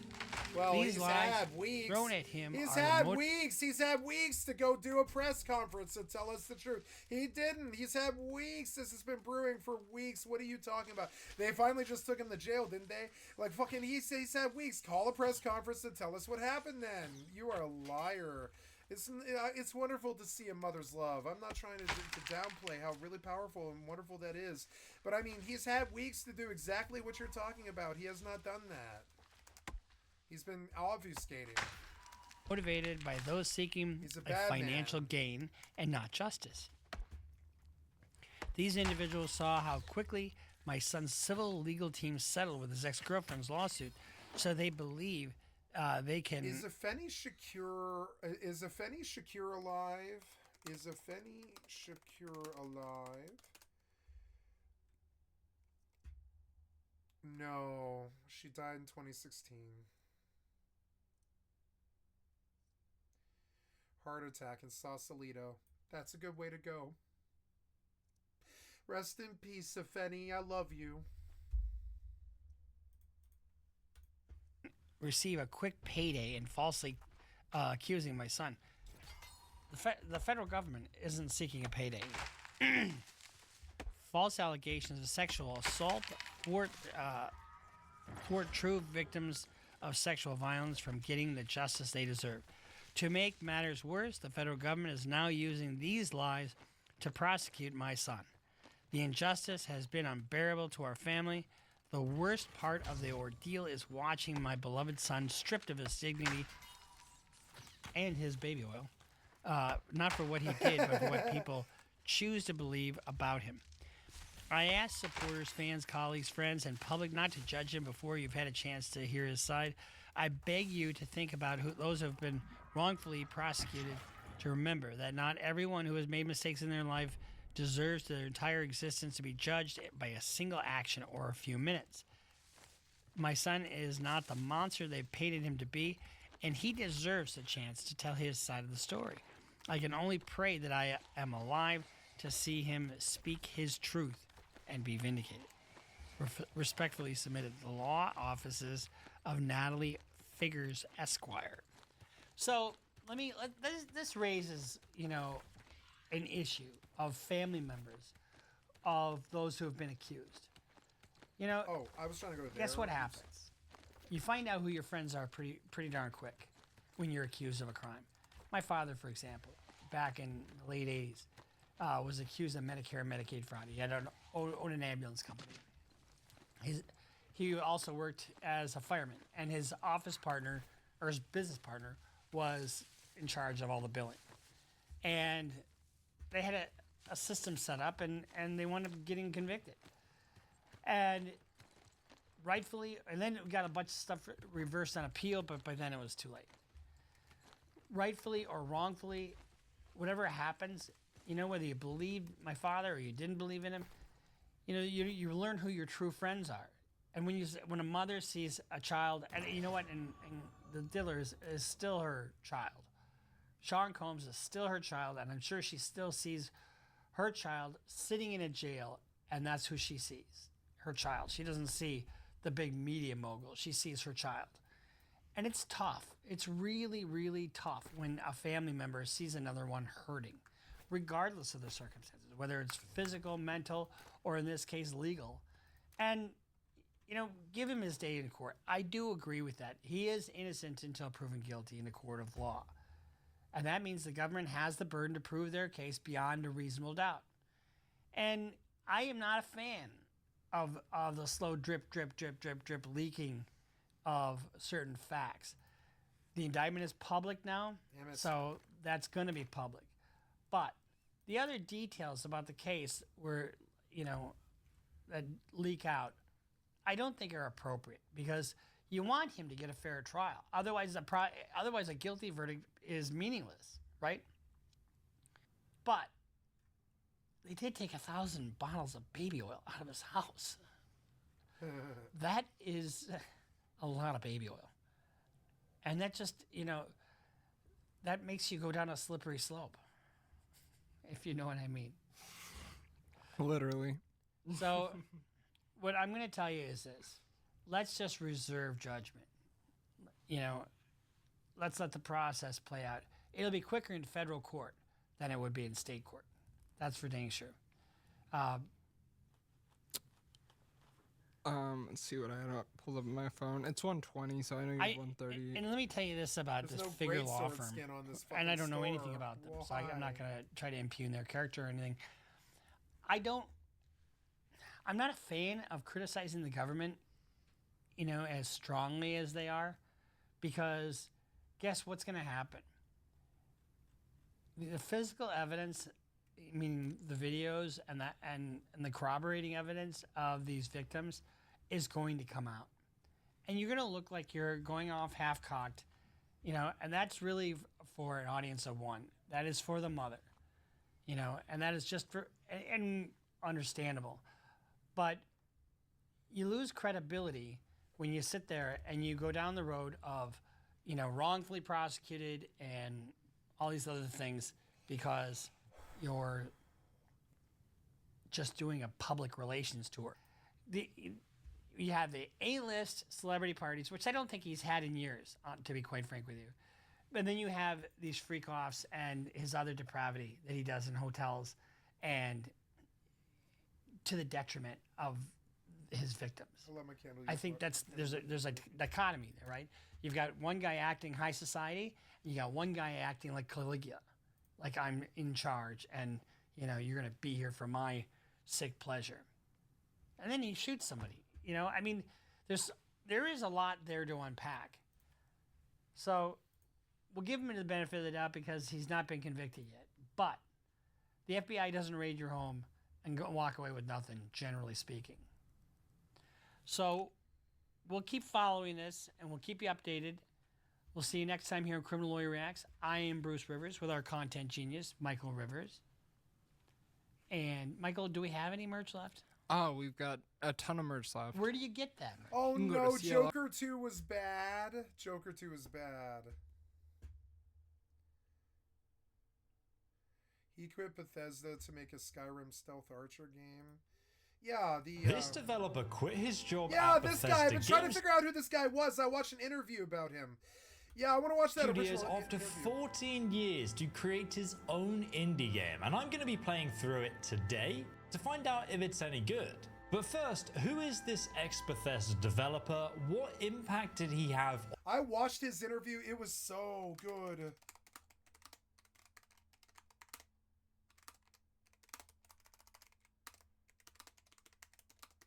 I love 76. And it's 'cause of him. I'm buying his game, definitely. Nope.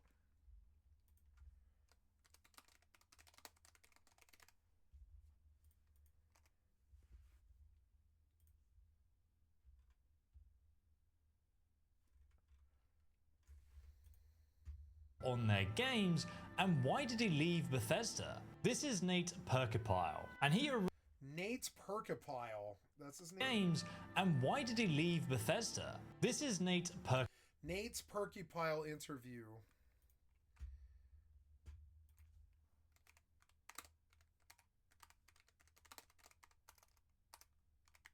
He was amazing. Yeah, which one of these have I watched?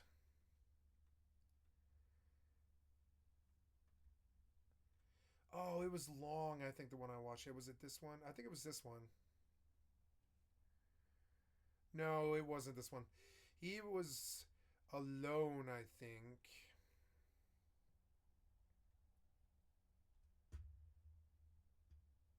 Oh, look, he did a teaser called for The Axis Unseen by Nate Perkypop. The Axis Unseen, is it on the Steam store now? Let's see. The Axis Unseen. It is. It's on my wish list. Oh, download the Axis Unseen demo. Is it good? Download the demo. Planned release date October 22nd. That's in a few days. There's a demo, huh? Let's see what ESO says. Okay, never mind. That's but I want to watch that interview that he did about 76. It was so good. I think it was this one. I'm fairly sure.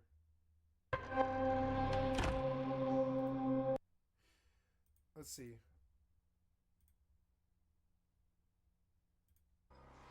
I feel like it's how like kids look at you and you're like, you could have pizza every day if you wanted, and you're like, yeah, and you're like, but you would never want pizza every day, you would die.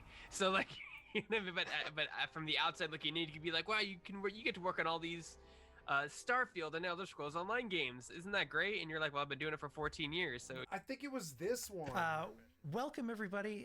This is going to be the last main stage show that we're doing here for Fallout for Hope. $15,783. I don't think it was this one. I think it was this one. I think this is the one I watched. Instead of just doing it again. Maybe. I feel like it's how like kids look at you. So I want to watch that, but let's go look at what ESO says about this new game. And he originally joined Bethesda in 2007, where he worked on Fallout 3 as a world artist. Then for the Fallout DLC, The Pit and Point Lookout, which definitely has an iconic look to it, like nothing you ever see in the base game. Now, as a world artist, he was working on the lighting, world building, and the level design on the major locations throughout Fallout 3. But when it came to Skyrim, Nate helped overhaul the dungeons, so each one was a unique experience by making a whole bunch of free pieces that fit together in different ways, so each dungeon felt unique. I don't know if you played Skyrim, but that is definitely true. It's a massive step up from the dungeons we played in Oblivion. Then moving on to Fallout 4, he designed most of Diamond City, including its layout, the lighting, the clutter. He also implemented many of those hidden details, like the inclusion of the famous red seat. And trust me, when you play his new game, you see that he has that eye for detail. I have a free character transfer, but can you mail in New World? You can trade, but you can't mail, huh? Well, I mean, it doesn't really matter, but maybe I'll use it sometime. How many gear slots do I have?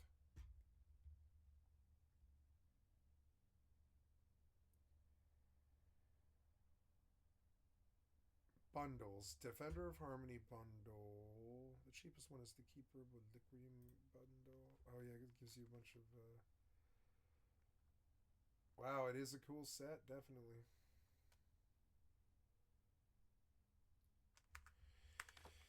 Well, not much of that was like impressive to me. I do want to buy the Life Staff skin.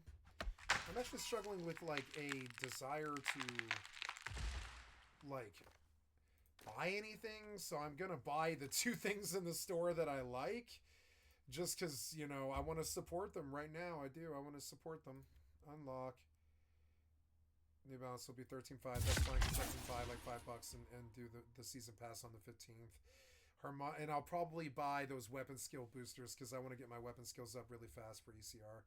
Harmonic Restoration, Life Staff skin, apply, confirm. So now, so the other set, which is 7. Yep. Okay, so you do have to apply the skin, but I will. This is cool. Change skin, and I want the skin for this to change to that. Apply. Yeah, much doper. Look, it's a much brighter light. Fucking awesome. It's like having a really bright light. I like it. It's much better than the other one. Makes me stand out more.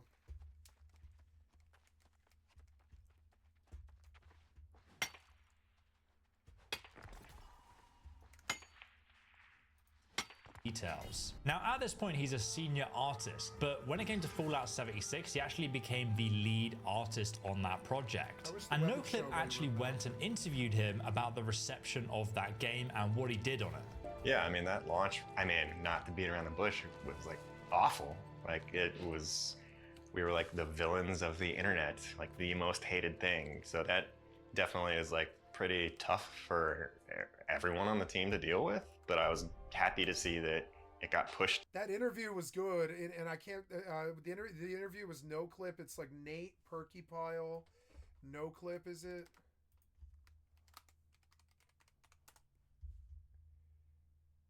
Life After 76. There it is. There it is. This was a good interview, and I want to watch this again. He was immediately influential on me immediately. Into the direction it needed to, and had the support. And I think with the Wastelanders update, especially adding the NPCs, like most people who play it are like, yeah, I actually like it, you know. And it was always nice, frankly, to hear that people will be like, this game sucks and I hate it, but that's a cool map and really cool art. Like, nailed it. But that's my job. We knew there were issues and stuff, but expecting that level of volume is another thing. I was one of those people who tried to argue to get NPCs and stuff, but I also wasn't like, this is the worst thing ever. You've like murdered a puppy kind of thing. Like everyone was trying, so having people react that way is not great. But that's also part of where I'm indie now also. Because I can not 100% say, but pretty confidently say, no matter what I make and how bad it is, or great, I'm unlikely to piss off the internet as much as that ever again. Now, at the point of Fallout 76's release, they were already developing Starfield, so Nate actually did some work on Starfield too. And apparently he was responsible for doing an early version of the City of Neon, which is probably one of the coolest lit and most unique cities in Starfield. So when I heard he left and all the work he did to my favorite games, I was honestly quite sad. But for the last years, he's been solo developing his new indie game, The Axis Unseen, in Unreal Engine 5. So we're going to jump in right now and check it out for ourselves. And I'm going to be giving some feedback at the end of the video. But do remember, this was made by one man. And if you guys want to send some support and love and want to see this game do well, please do leave a like on the video. It really pushes it out into the algorithm. And heck, if you're on PC, leave a comment below as well, wishing Nate the best with his new game. But I've actually been catching up on a lot of audiobooks recently, thanks to today's sponsor, Raycon. They sent me their new everyday earbuds, which now have active noise cancellation, and it's honestly crazy how it silences the world around you so you can just enjoy what you're listening to. Wearing them to bed really helps me sleep, and with the 32-hour battery life, I can still wear them on the commute and through my gym session the next day. They also come in a variety of colors. Obviously, I went for carbon black to match my blackout desk setup, and now they've also released protective cases with custom colors for you to personalize. They still charge wirelessly through the case, and with just 10 minutes of quick charge, you can get 90 minutes of battery, which really works for how forgetful I am. So now I can catch up on my favorite podcasts while I'm cooking up some food, chilling out on the sofa with my cat, or just doing some cleaning. And today you can get free shipping with between 20 and 50% off site-wide by going to buyraycon.com/ESO or clicking the link in the description below and grabbing some new Raycon everyday earbuds for yourself. So we've spawned into a very dark and creepy looking cave. And there's clearly an exit over there. Healing crosses restock. Okay, great. So that's pretty useful. And I believe this thing over here restocks our arrows. You can see them on the bottom right there. We can only carry 3 at the start of the game though, so you've got to upgrade those. Hold R to check how many arrows are in your quiver. There we go. We also have a flag there. The Axis Unseen. Dude, look at this in the sky, man. Yeah, his design has always been really But this flag tells us which direction the wind is going, and it looks like it's going that way. Enemies are going to be hunting us and sniffing us out.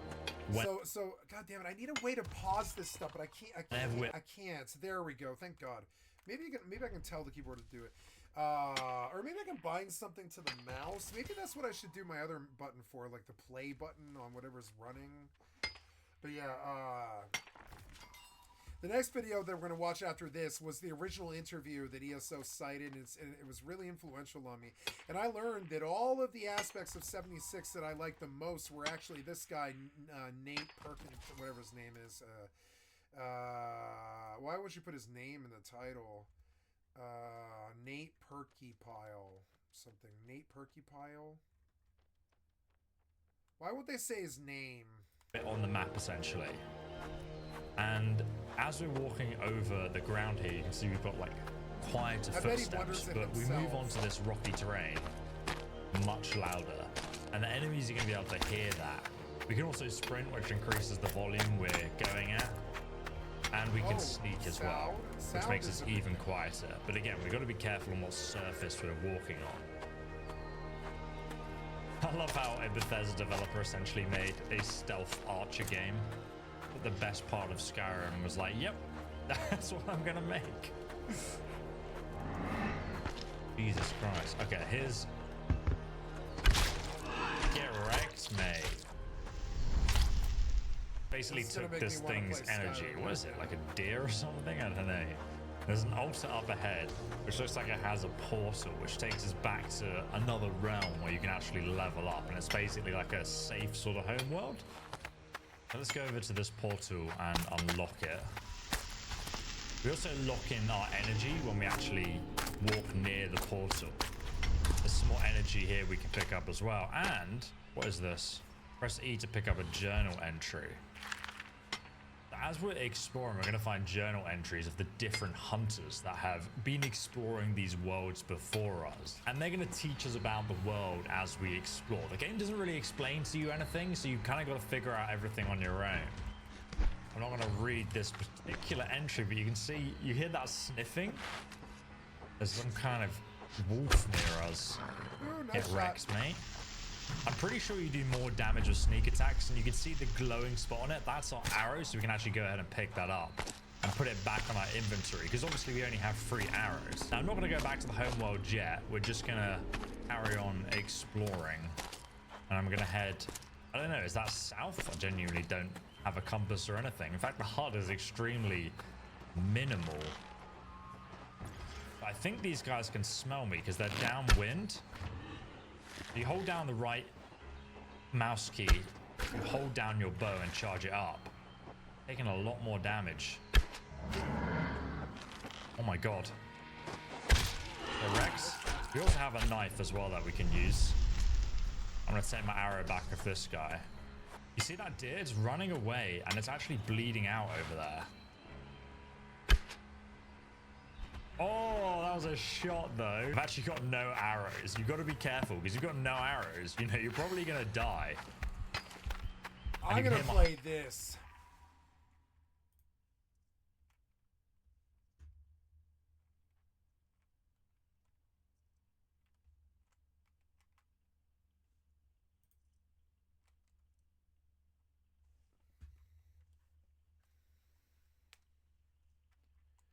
Heartbeat going now because I'm obviously sprinting and I'm out of breath.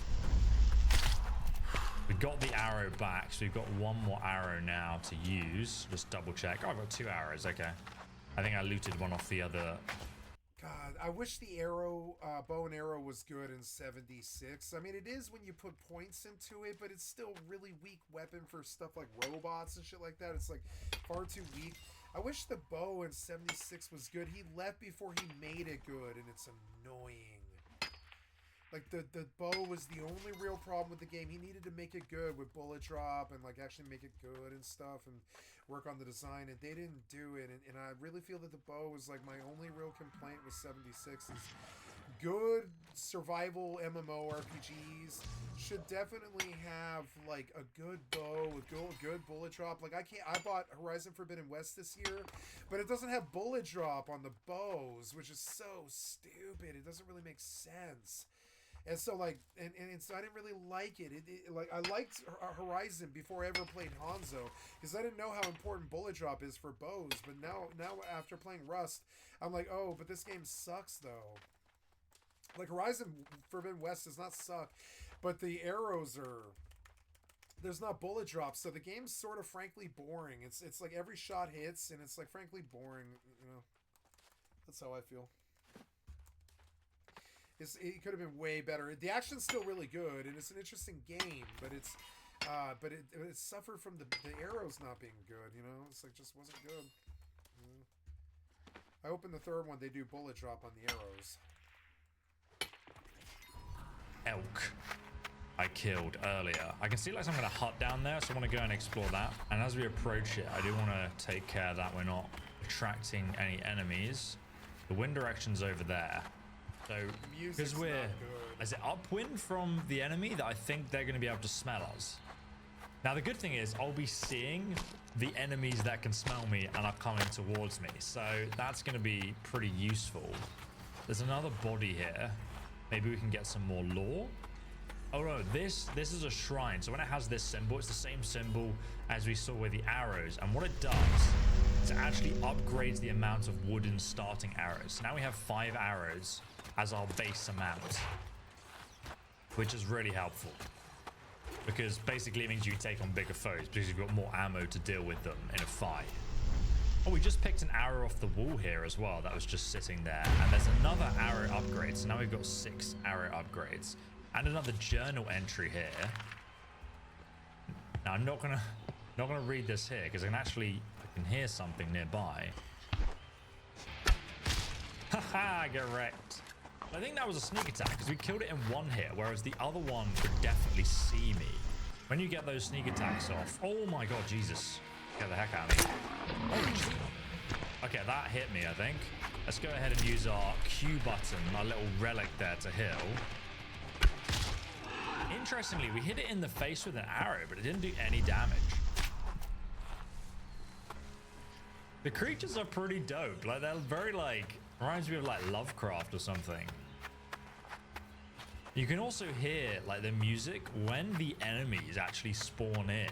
It starts to ramp up depending on the intensity of your situation and what's going on. Same note kind of a over cool and over and over again. detail. Gonna check the wind direction again here. Just going to the, so we could get enemies coming from behind us because they will just be constantly hunting you down. There's a giant ass skeleton on the ground. And it looks like it's got energy, so we can actually go ahead and harvest its energy. There's something over there that I appear to have definitely triggered.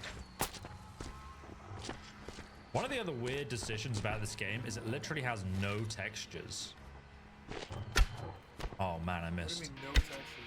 I have no arrows left. How can I get out of here? I can see a big energy fountain up there. I'm gonna run over there, see what I can find. If I do die, it's okay, but I lose all the energy I got from harvesting those animals.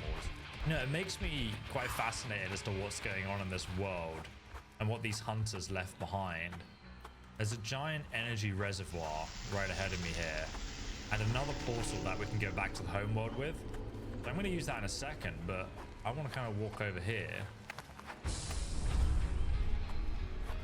because we just got something from this altar.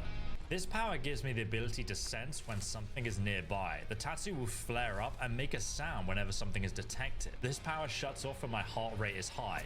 That's why you can't just be running around using up your stamina, because then your powers won't work. You can see on the bottom left there, we have a new tattoo, and it's actually glowing right now, which I think means there's some enemies nearby. So we're gonna get out of the world into our safe place, and we're gonna see if we got enough energy to upgrade our character. So this is kind of like the hub world right here. And you can see there's a bunch of these relics around us. This one is obviously to refill our arrows. So there you go. Now we've got a higher max amount of arrows we can pick up. And then this one here, we can get more healing crosses restocked too. Okay, so right here, if I stand on this altar, it says on the bottom left there, I have a 1040 energy. I need 510 to upgrade my character. And all of these posts have different upgrades. So right here, this says that it will reduce the amount of noise I make, but also increase the speed that I can move at while crouch. Increases how many times you can use magic. And you unlock more magic powers as you discover more altars, so we don't really have enough to make use of that yet. This will increase how fast you sprint, but also help you keep your heart rate low. Powers shut off when your heart rate is high. I'm actually going to grab this one because sprinting in this game really keeps you alive. So I'm going to get that. This will increase how far you can dodge jump. It will also increase how long you can hold your bow back without it shaking, which is pretty useful because you increase the power of your shot by doing that. This will increase your max health and increase how much you can heal. Probably don't need that one yet. But the other thing we have over here at this altar is we have the 2 journal entries we found so far. This journal entry I found in that cabin. The woods are quiet. I would be lying if I said I didn't expect them to speak just a little when I first entered them. If they couldn't call to me when I was nearby in our cottage, then maybe they would when I was enveloped in their shadows. But they're as stubborn and silent as ever. So it kind of gives you a bit of lore about the world and what's going on. But then over here, you have these big altars for the bosses that you kill on your adventure. And there's an illustrated beastery of what you've killed. And then we have the deer that we also found. Oh, interesting. So notes, this beast's antlers seem to never stop growing with age. Its face is a dense bone that arrows don't penetrate, which is why when we tried to hit it in the face, it didn't do any damage. There are shackles around its ankles with someone trying to control them. The most effective way to take them down seems to be a shot to their lungs. Shooting other areas doesn't hurt them much at all, and also they flee when they get when they're in danger. But back over here, we can see all the portals we've unlocked so far. So I'm going to go back through the right one, but you can jump around the world from these portals. We do need to be careful though, because there could still be enemies around from, you know, when we last came here. Look at the skulls on the mountaintops. I'm gonna head down the rib cage area. Jesus Christ, what the hell was that? Sounded like a loud roar. I can see something in the sky over there as well. Almost like some kind of birds fleeing from something. But yeah, interestingly, the art style in this game, they've gone for absolutely no textures at all. Yeah, see an enemy down there. Boom. Yeah, but the frame rate's probably really good. He's running at me now. Now he's dead. I'm pretty sure the wind's... Okay, the wind's kind of going that way. I can hear some weird sounds coming from that direction too. So whatever is hunting me... Oh, thank you. I can see some kind of river down there at the bottom. Oh my god, what the heck is that? I've not seen that before. Oh my god, there's another one there. They don't seem to be walking towards me. Oh, but that one can smell me. You see that wolf? That wolf is right behind me. He can also smell me. Jesus Christ. Oh, God. What the heck is that? Shoot him in the face. Oh, my God. Oh, my God. I'm stuck on a piece of wood. Ah! Immediately killed me. Holy moly. Yeah, so the world isn't very friendly. And we lost all our energy there. So let's jump back through the portal and try again. I do have 530 energy still though, so I can upgrade my health. So hopefully we'll survive more than one hit now. Okay, so I've just spawned in. There's a deer here. This looks good. I gotta buy this. Get wrecked.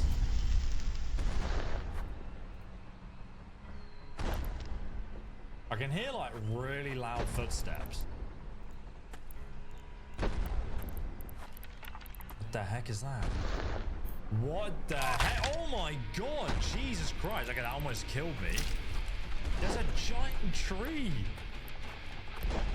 That is terrifying. What the hell? Okay, I'm gonna run back down to where we were and see if we can make it down there. There's actually some kind of altar just ahead of me. Oh my god, it's massive. The wind direction is actually blowing that way too.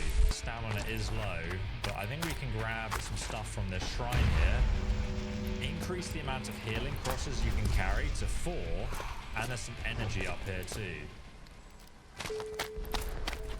I think we've outrun it, because the music's gone back to normal, but I can still hear it. God, that's terrifying.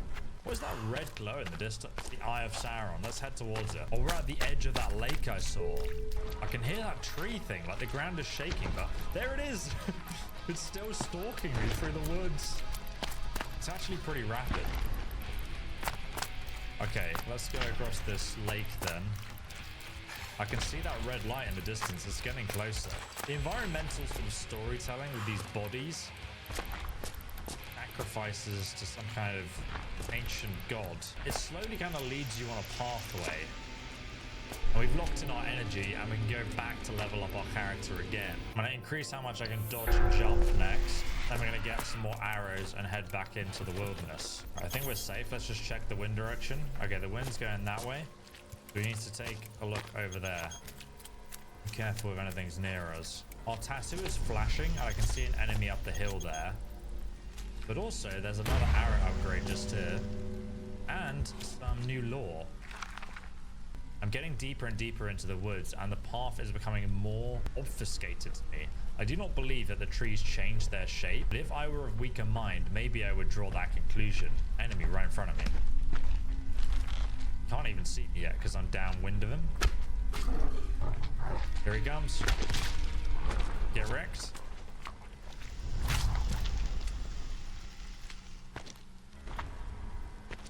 And here, oh my god, that tree thing is right there. I've just gone back to the safe place to read the rest of this journal entry. My mother warned me of the trees. She didn't need to be told by my grandfather to know such things.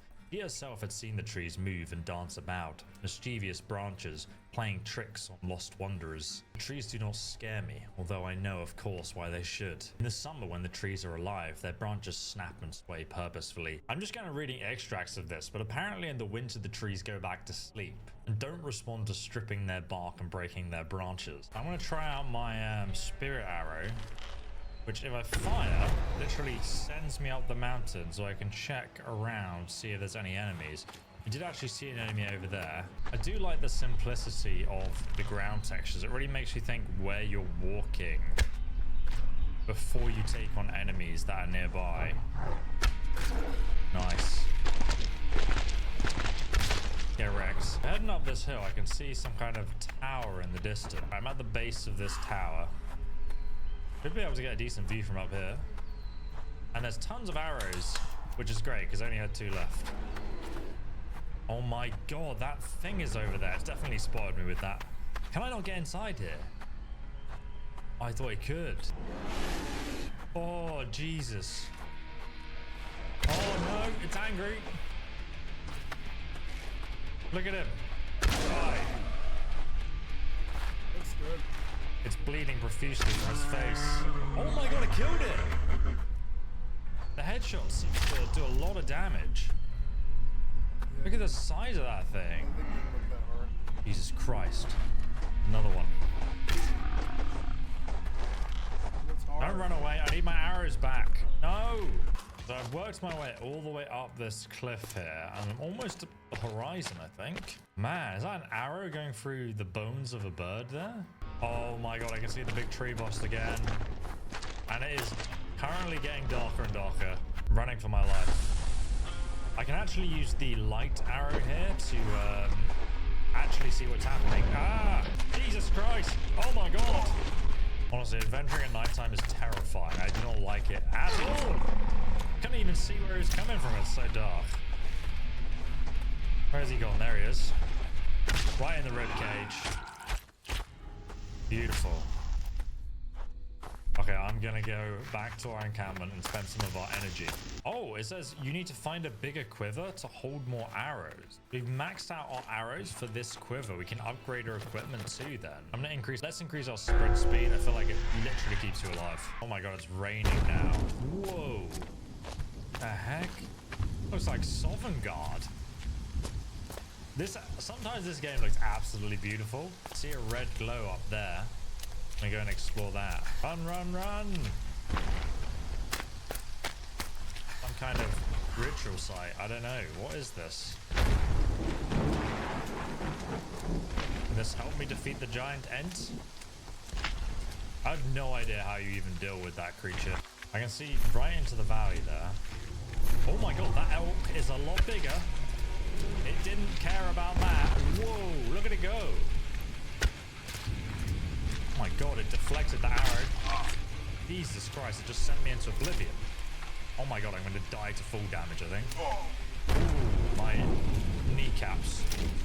Oh god. Whoa.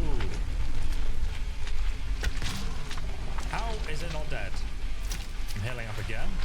I have no arrows left. Right, I've reached this base of this giant tower, and there's a giant rune under it. Maybe it gives me some powers I need. What does it say? Arrow type fire. These arrows light things on fire. Some creatures are only vulnerable to fire, and it will spread based on the direction of the wind. I can also light regular arrows on fire if you shoot through flames. Oh my god, maybe we can kill the ent with this. I'll try and shoot it right in the ribcage.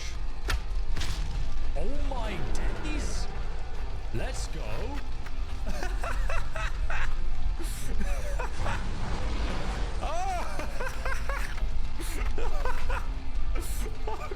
I don't like the nighttime. Have no normal arrows. Oh my god, look at it go. Okay, I'm almost dead, but I'm running down the hill to what looks like another portal. So this new shrine restores our fire arrows, and we can have 2 of those, it seems. I can see a giant beacon over there in the distance, but I really want to see if I can kill that Ent with fire arrows. That thing has been stalking me through the wilderness, and it needs to die. I already can hear it.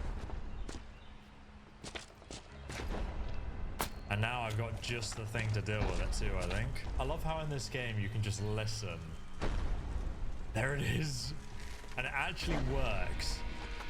Right, I want to set some fire in front of this. That can't actually get to me. But I'm just going to fire this right at its face. Or its crotch. I mean, it's on fire. Is it going to survive that? Setting fire to a tree seems pretty, oh, damn it. It'll hit me hard. But if I shoot arrows through the fire, they will set alight and do additional damage to it.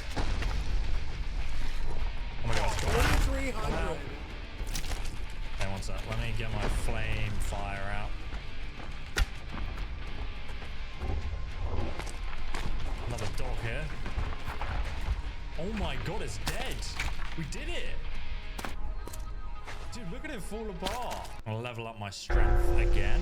And now we can continue onwards. Look how the environment just massively changes with the lighting.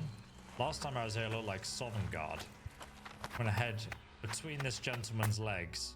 Oh, thank you for playing. This is the end of the demo. You will actually be able to continue your progress if you buy the game on Steam, coming out October 22nd. Now, I know this is a one-man indie game project, but I do have some feedback. When you first jump into the demo that we've been playing, the first impressions of the main menu are really bad. I think it does the game a disservice because when you actually start playing, it looks really beautiful. Maybe you could have the menu carved into a tree or into a stone tablet or something that fits into the game world. Same with the in-game tooltips. When they appear, they just look like placeholders right now. Maybe the words could be overlaying some blood with some kind of like slashing meat, blood splatter sound effect and animation when they appear on screen. I think the minimal HUD you've gone for is really unique and just fantastic. The wood carving symbols on the bow, the tattoos on the hand that appear as you unlock new abilities, and the other gameplay tools make it feel super immersive to actually use your equipment. Now, I didn't show it in the video, but the game does actually have a tutorial that showcases the mechanics of the game, but each segment is timed along with a music soundtrack that progressively gets more intense as the metal soundtrack goes on. And as cool as that is, if you can't read fast enough, you will still enter the game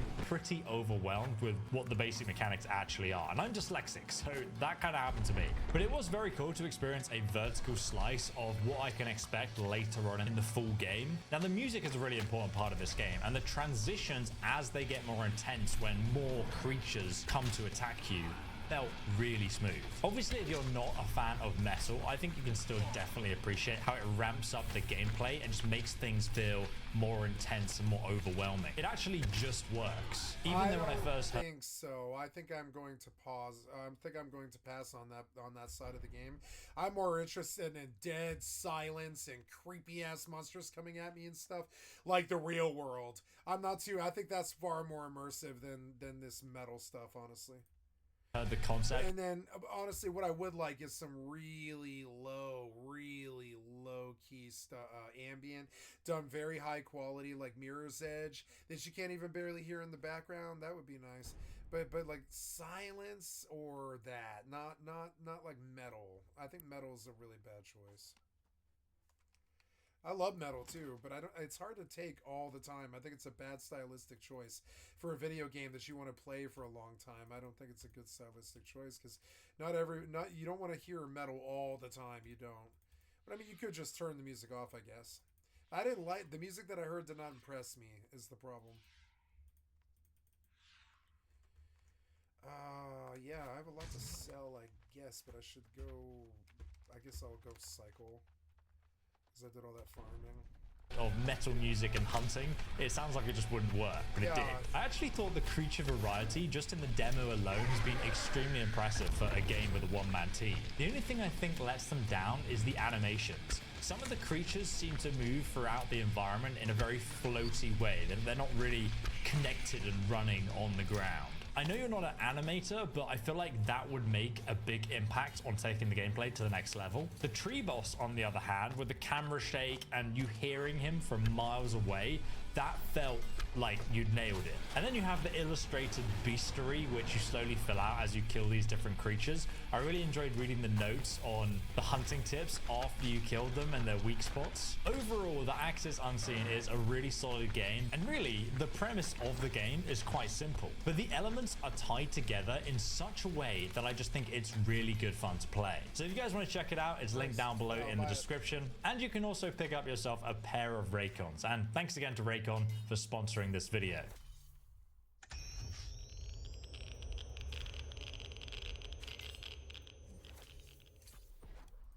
Hey guys, before we get into what is about to be an annoyingly in-depth look at Metro 2033, I wanted to make sure you all knew this entire series is on. Yeah, sure. This sounds good. I don't know this guy. Never mind. I thought this was somebody I knew, but no, I've never seen this guy before. But yeah, sure. This sounds good. Sale right now over at Good Old Games. Oh yeah, but when was this? This is from 2 years ago. Full disclosure, I'm in the process of talking to them. I played the first Metro Exodus, and then I own Redo, but I've not played it yet. And they gave it to us for free on Steam one day, and yeah, so I have a Metro game just sitting on my list, but I've not played it yet. Metro Last Light Complete Edition. They gave this to me for free. And that's like the complete edition is that one, Metro Last Light Redo. That's probably their best game, I bet, and it's the one that I have. So but I don't know. Maybe Exodus was actually the best one, because Exodus was their first one, so it might be a little bit more immersive and cool. But it's also older, and I didn't like the premise in Metro because it's based around ammo conservation and landing your hits correctly, which is fine, but I don't like ammo problems in gun games. I've never thought it was an okay premise. They built their entire fucking thing about I was gonna watch this other related interview before I do this Metro full series, but it's good to see this video. I want to see that video, but we'll do this other one about the creator of 76, and I want to rewatch this interview. I don't want to do another one, and I've spent 10 years doing Fallout games, so someone else can do that.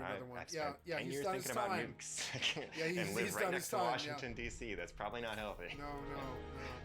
This is Nate Perkypile. You may remember him from our documentary on Bethesda Game Studios, or our pre-release feature on Fallout 76. More on that later. Well, partway through Starfield's development, Nate decided to leave the studio where he had helped create some of the most celebrated and commercially successful open world games of all time. From Fallout 3 to Skyrim and Fallout 4, Nate created many of those world's most iconic areas, and as art lead for Fallout 76, he is partly responsible for arguably the best part of that game at launch, its map. Nate was working on an earlier version of Starfield's Neon when he left the studio he'd called home for 14 years, and since then he's been documenting his new design adventure on both YouTube and TikTok. His new project is an open world hunting game, a combination of his love of heavy metal and a childhood raised in the woods of southern Oregon. I can't get my keyboard to pause this. I wonder if I should bind a key to my LG.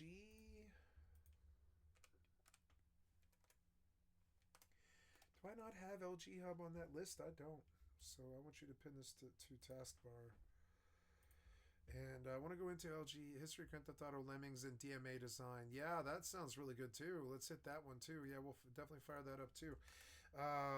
So I am in here to, I wanted to kind of see what my battery is at here. That's good. That's going to last the night, but I'll have to plug it in tonight. Keyboard,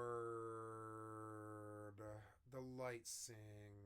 I'm here. No, well, yeah, am I here to bind a keyboard button? No, I think I'm actually here to bind a mouse button on my second thing.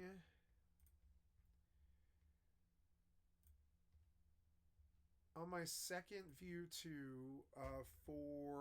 view 1 on this key is unbound, and I want to put something on it, which is like actions of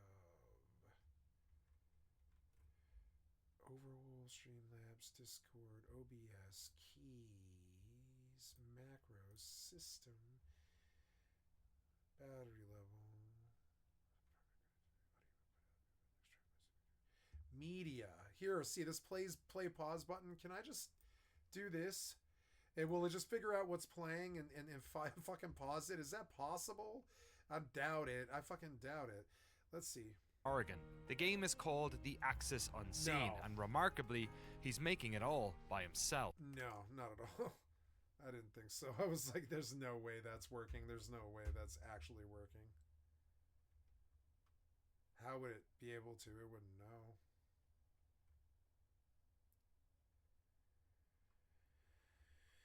No, it's yeah, it's not too good. It's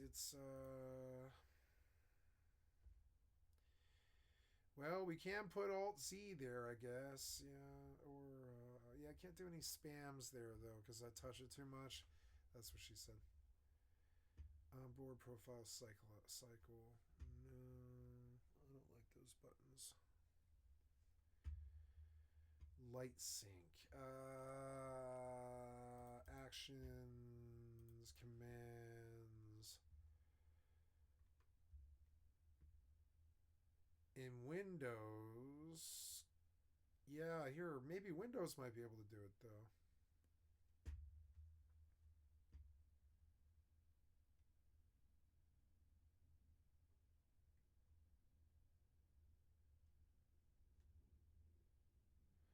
Alt escape is cycle through apps. Open start. Control escape is open start. I didn't know that. Switch between apps. Alt tab. Yeah, and then Alt F4. Exit active app. Control shift escape. I knew that one. But Alt escape is cycle through apps. Alt escape. Oh, I didn't know you could do that. Oh wow. Oh, Alt escape is cycle through apps. I had no idea. Oh, well, that's good to know. Interesting. Metro Last Light. It might be good, but I don't think it's my kind of game. So when I was back in my old stomping ground... Anyways, I have to pee rather badly. I'm going to go do that. I'll be right back.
of Maryland for a wedding during the summer, I grabbed my camera and went to check in on Nate. not just to see how he's doing post-Bethesda, but how the game was coming along, what it's like moving from the creation engine to Unreal, the pros and cons of being a solo indie dev, and just how bad the reception to Fallout 76 felt to those who'd been working on it. This was such a good interview. So I'm working on The Axis Unseen, which is a heavy metal horror game where you hunt monsters from folklore. And I'm doing it all by myself now. Like, it is a heavy metal game, so I wanted to reflect that aesthetic and have something that was like really epic. And there's like the giant redwoods and huge skull sculptures. That mountain that you see is like literally 2 miles tall. But I also really wanted it to play well and not just look like, hey, here's this Unreal 5 game number 5000. So that's why I chose to stylize it. And I actually have almost no textures in the game. Wow. Like, it's literally flat colors, but because it is that nanite geometry, like, there's still a lot of detail there.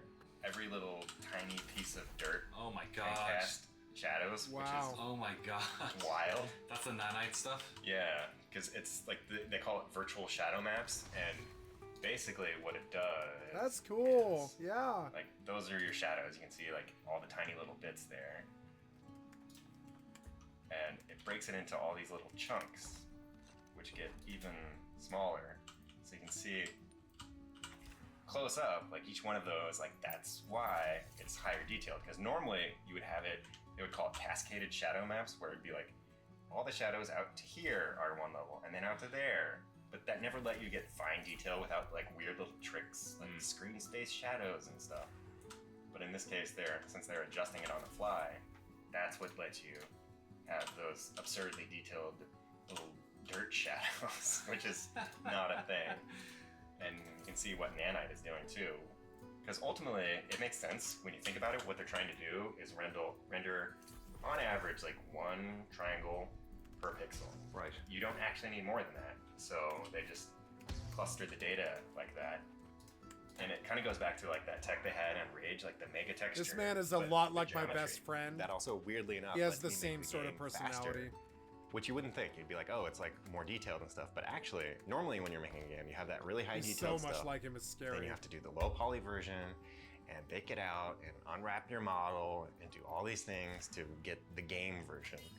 But I can just make stuff, and like I use this VR headset here to sculpt things, and I can, like, this crazy sculpture that shows up in the game, I did that in like 40 minutes before dinner one day, and I just shove it straight into the game with all that detail. So that sounds great.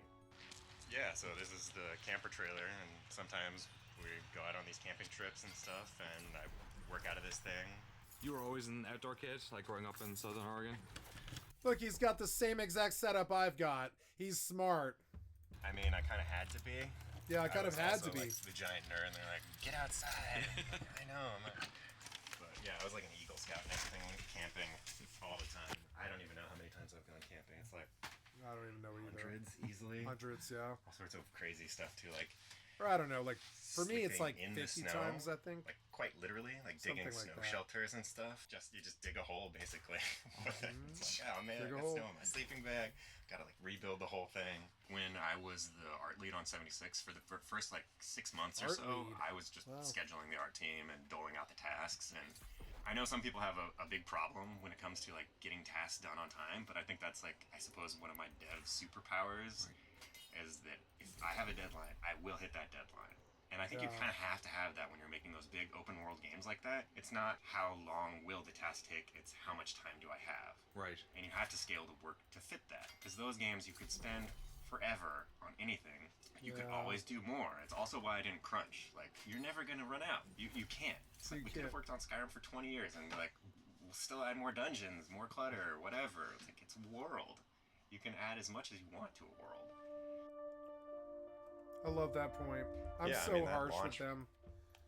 I mean, not to beat around the bush, it was like awful. Like we were like the villains of the internet, like the most hated thing. So that definitely is like pretty tough for everyone on the team to deal with. But I was happy to see that it got pushed into the direction it needed to and had the support. And I think with the Wastelanders update especially, adding the NPCs, like most people who play it are like, yeah, I actually like it, you know? And it was always nice, frankly, to hear that people would be like, this game sucks and I hate it, but man, it's a cool map, really cool art. I'm like, nailed it, but that's my job. We knew there were issues and stuff, but expecting that level of volume is another thing. I was one of those people who tried to argue to get NPCs and stuff, but I also wasn't like, this is the worst thing ever, you've like murdered a puppy kind of thing. Like, everyone was trying, so. I love 76. The day I played it, I loved it. Having people react that way is not great. But that's also part of why I'm indie now also, because I can not 100% say, but pretty confidently say, no matter what I make and how bad it is, or great, I'm unlikely to piss off the internet as much as that ever again. Like, that's pretty unlikely. At first glance, it's like open world game, solo indie, that's stupid. That's probably usually true. We watched but this it like is, a year ago, like too. my 6th open world game, and I really know what goes into that. Yeah, he does. And the fact that it's like a hunting game actually really keeps that scope I in like control. that idea. Because if you look at the number of assets you need to do for something like Fallout 4 with a dense urban environment and all these NPCs, like you're talking about orders of magnitude more stuff and systems complexity. Whereas a hunting game, it's really about having like this big open wilderness to explore. I mean, there are locations, but it's nothing like Boston.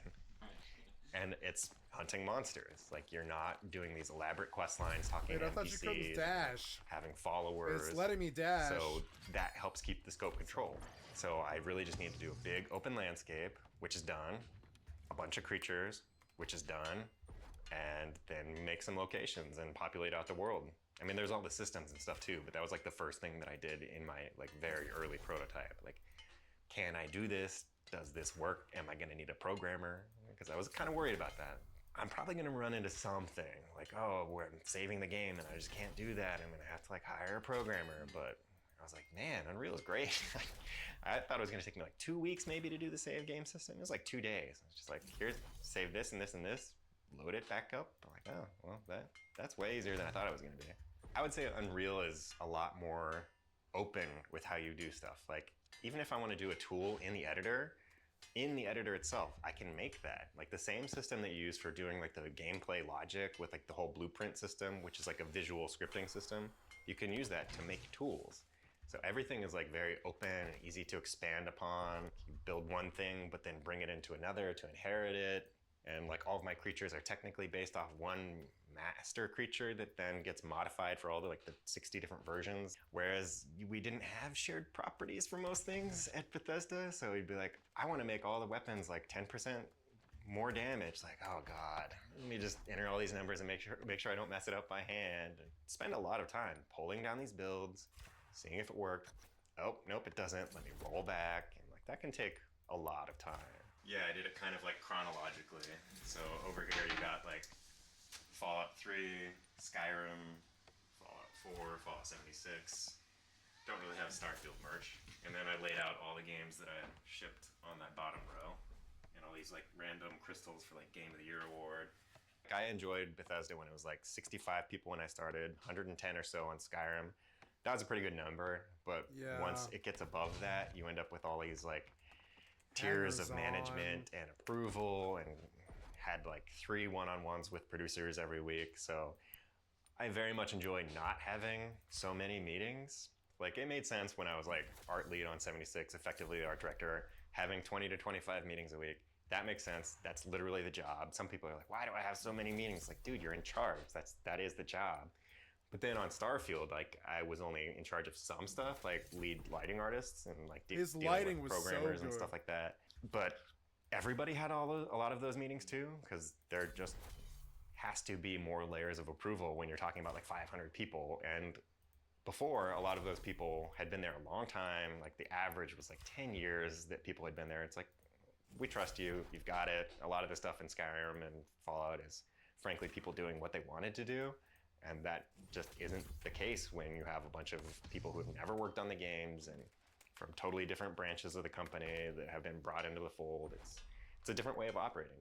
Not to say it doesn't work, it's just not how I like to make games. So I suppose I got that indie spirit of like, woo, I do whatever I want. Do you need 500 people, or could you actually have half as much stuff and still be fine? like this is a lot. Like the amount of stuff that goes into those games doesn't have to be that much. Like I know people want their money's worth and obviously want really high production values. And people are like, oh, the cost of games have gone up over time. But on the flip side, I would argue like tools have gotten better. Like there are a lot of things that have gotten more efficient. Like not every game needs to be like games as a service with all these like piles and piles of systems where every game now has a crafting system in it. Like you can like take it down a notch and like get a little bit of focus there still and have a game that I think people enjoy. So this is where I like tune all the bows and I have all these different materials. I thought, should I put like a tracker in for how many arrows I've shot? It's gotta be like 20 million. I got like little deer guy here to just, can just keep shooting him. Get the little blood spraying out. There's no nav mesh here, so he can't attack me unless I like tempt him. I mean, I grew up with like a bow and we had an archery range in the backyard, so I've used a bow quite a bit. To me, it's like an inherently fun weapon because there's a tension there. People are like, oh, why don't you do like a gun or whatever? Like a gun, you point it and you click. And it's over. But the bow, you have to worry about like pulling it back and the delay there, but you can't hold it back too long because then you like start to shake. There's a lot of fun there and there's a whole bunch of tuning that goes into it. Like to this day, I'm like tweaking things like how does it drop? How fast does it go? What about the different arrows? Some fly differently than others. I think the closest parallel is to like the actual hunting simulators. You're like paying attention to their tracks and the wind direction. They can smell you also. So you have to pay attention to that, but you slowly get those powers yourself too. So then you can see the scent particles of the creatures. You can like feel how warm the tracks are. So if it's like, that's a really ancient one or it was just there. It's all about like lining up that good shot and trying to approach it a little more methodically, I suppose. Having something interesting besides just the monsters. I don't want it to feel like, oh, it's this big empty world. I want it to feel epic, but always with those approachable goals that you can see. That way you're not bored and you always don't feel lost. And that, actually that's something I haven't touched on either, is that I don't want the mini-map and stuff. Like the whole HUD in the game, like there is no HUD. Like everything exists in the world. Like if you want to see how many arrows you have, you pull up your quiver and you look. Yeah, it's like that tension and tactile feel, and I just feel like too many games just go deep, deep down this UI rabbit hole where it's like everything has like an icon floating above it, and all those things just like really take me out of the game, and I feel the design of the game. I think I want a map eventually, like that you can pull up in the book, but to look at. But then, did you ever play Firewatch in that mode where you turn off the marker for where you are? That feeling and like the thought that goes into it and how that feels as a player is just lost in a lot of games, and you're just like a fish with a hook in your mouth. Like, oh, I'm going this way. I will just spawn a new Sasquatch and murder him if I can, or just restart it. But they all have fur simulations, like so. Oh wow! Actual hair, because EvE has like this whole hair system. So there's like a regular model under there. Here, I'm gonna kill them all. Handy button. You gotta have the kill them all button. You monster. So I had to comb Bigfoot for my job, because you grow the hair and then you actually like there's a comb tool where you like comb the hair has to flow this way and like a little bit shorter there, giving you a little trim. That looks too nice. Let's make it a little messier. Yeah, yeah. I always wondered how they did that. I was like, oh, I'm gonna get some ice water. I'll be right back.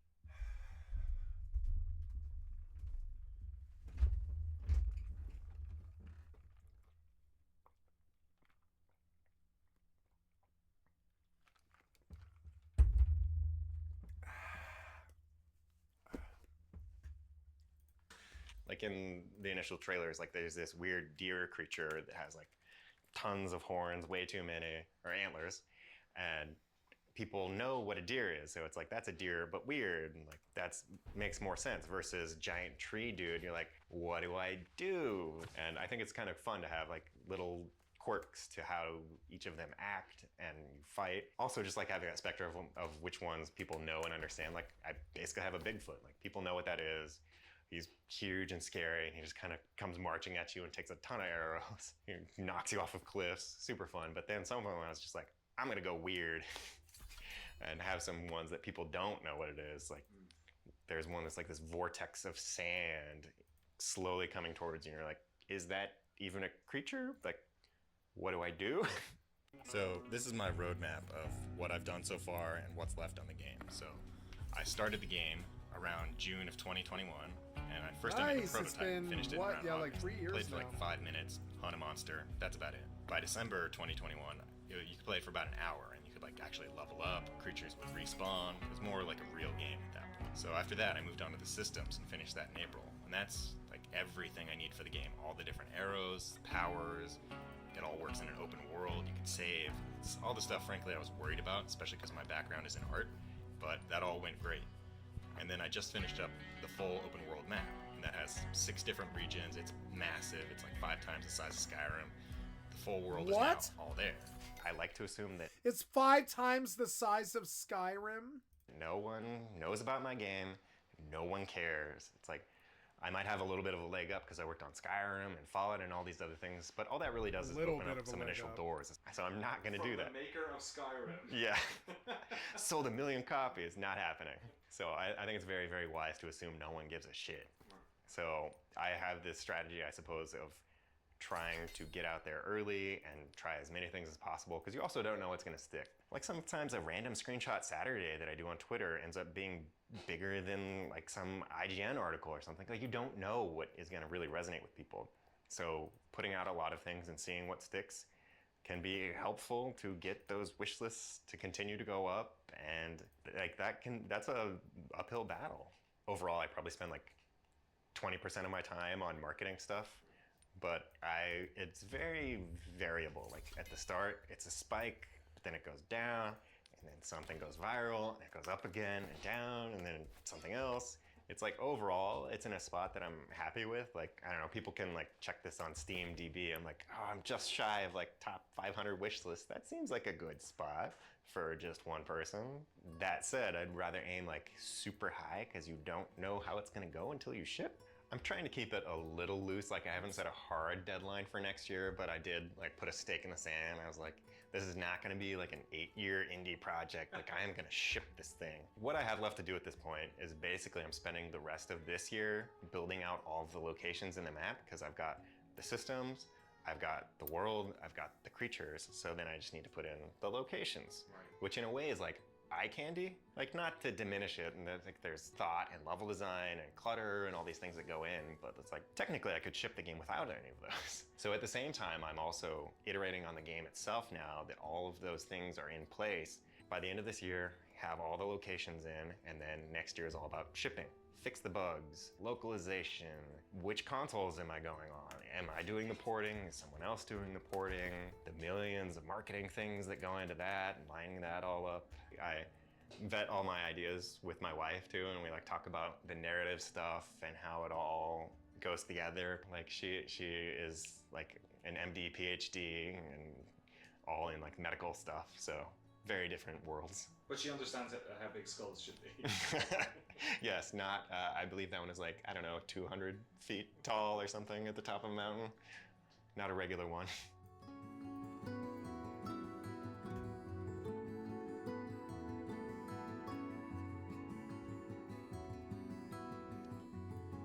This was so good. I like no clip. Jumping up.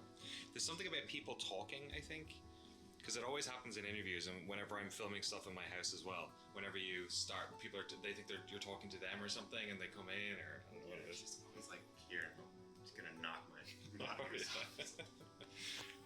Excellent. West Virginia up there as well? Yeah, that's the 76 map, and I erased all the things that I shouldn't have up there about release dates. apologies. You'll have to write them all again when I leave. Yeah, I took a picture. This is kind of funny. I put up all these like random things. Like I put up the bow that I have, because you know I'm working on a game with archery, so I should have an actual bow. Like I had one when I was growing up too, but I also got this when I was growing up, which is kind of absurd, because it's like I thought I was remembering this wrong for when I got this, but then I checked the date on it, and 1993. I got this when I was 11 years old. Like, so that's a Oregon style for you. You get a ridiculously huge knife when you're 11 years old. I'm not really sure what you're supposed to do with it. I did that too.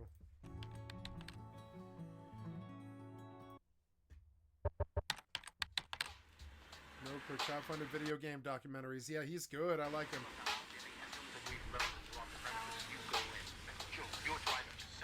Now wait, I don't know if I can watch a video game documentary unless it's free.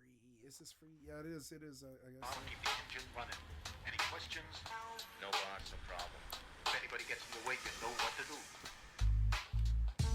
Grand Theft Auto 3 was a red letter day not just for Rockstar Games, but for the entire video game industry. It was the first game that felt like it took place in a living, breathing world, because before GTA 3, Grand Theft Auto games looked like this. It takes a very special blend of circumstances for a game like Grand Theft Auto 3 to come out, and that's what today's episode of Greatest Hits is all about.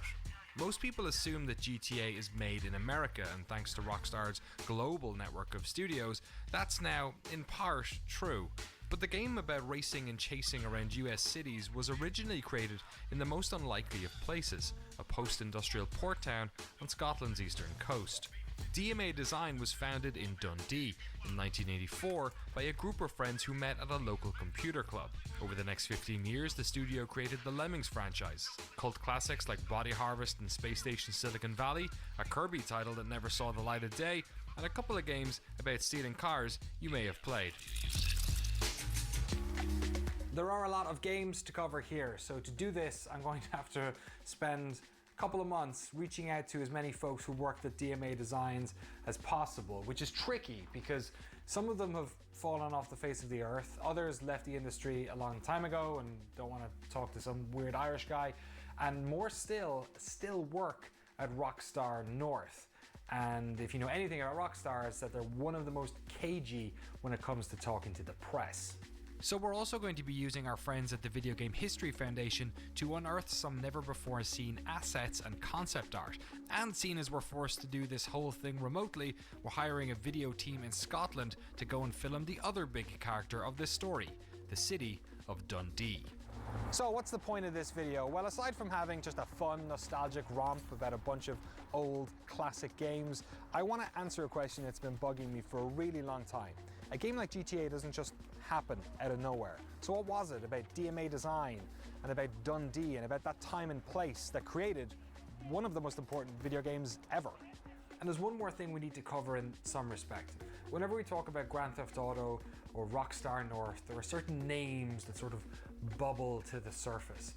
People like the Hauser brothers and Leslie Benzies. I want to know how influential these people were at the start and when they joined the story. And really, who are the names we don't know about? Who are the unsung heroes of the story of DMA and Grand Theft Auto? When did the story of DMA Design end, and when did the story of Rockstar North begin? All right, I have a lot of research to do and Scottish people to interview, and you have a lot of Celtic accents to listen to, so let's just roll the intro. It's the only reason any of you watch this show anyway.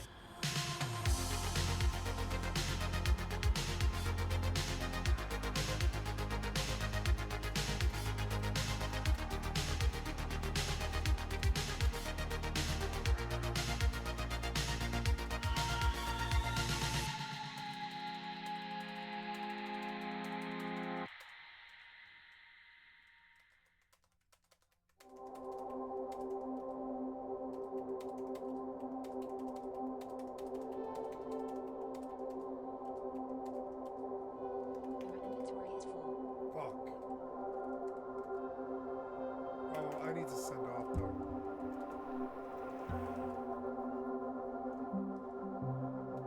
DMA Design was founded in the Kingsway Amateur Computer Club in the Scottish city of Dundee. Dundee had been a successful seaport for centuries, and it was during the 18th century it found itself in the heart of the textile boom, supporting a network of jute mills which employed some 50,000 workers.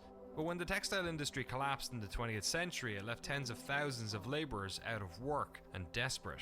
The manufacturing industry that came in to fill that void would set the course for the city's future. It could have been anything: cars, sofas, washing machines. But 2 days before Christmas in 1946, it was the American watch manufacturer Timex that opened its first plant in Dundee.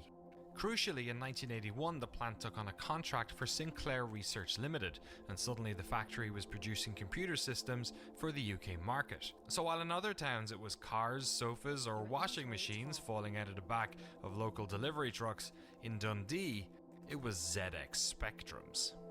So first things first, if I'm going to be able to tell the story of the early days of DMA Design, I need to talk to one of those 4 founders. And thankfully, through Twitter and emails and whatnot, I've convinced 2 of them to have a chat: Mike Daly and Russell Kay.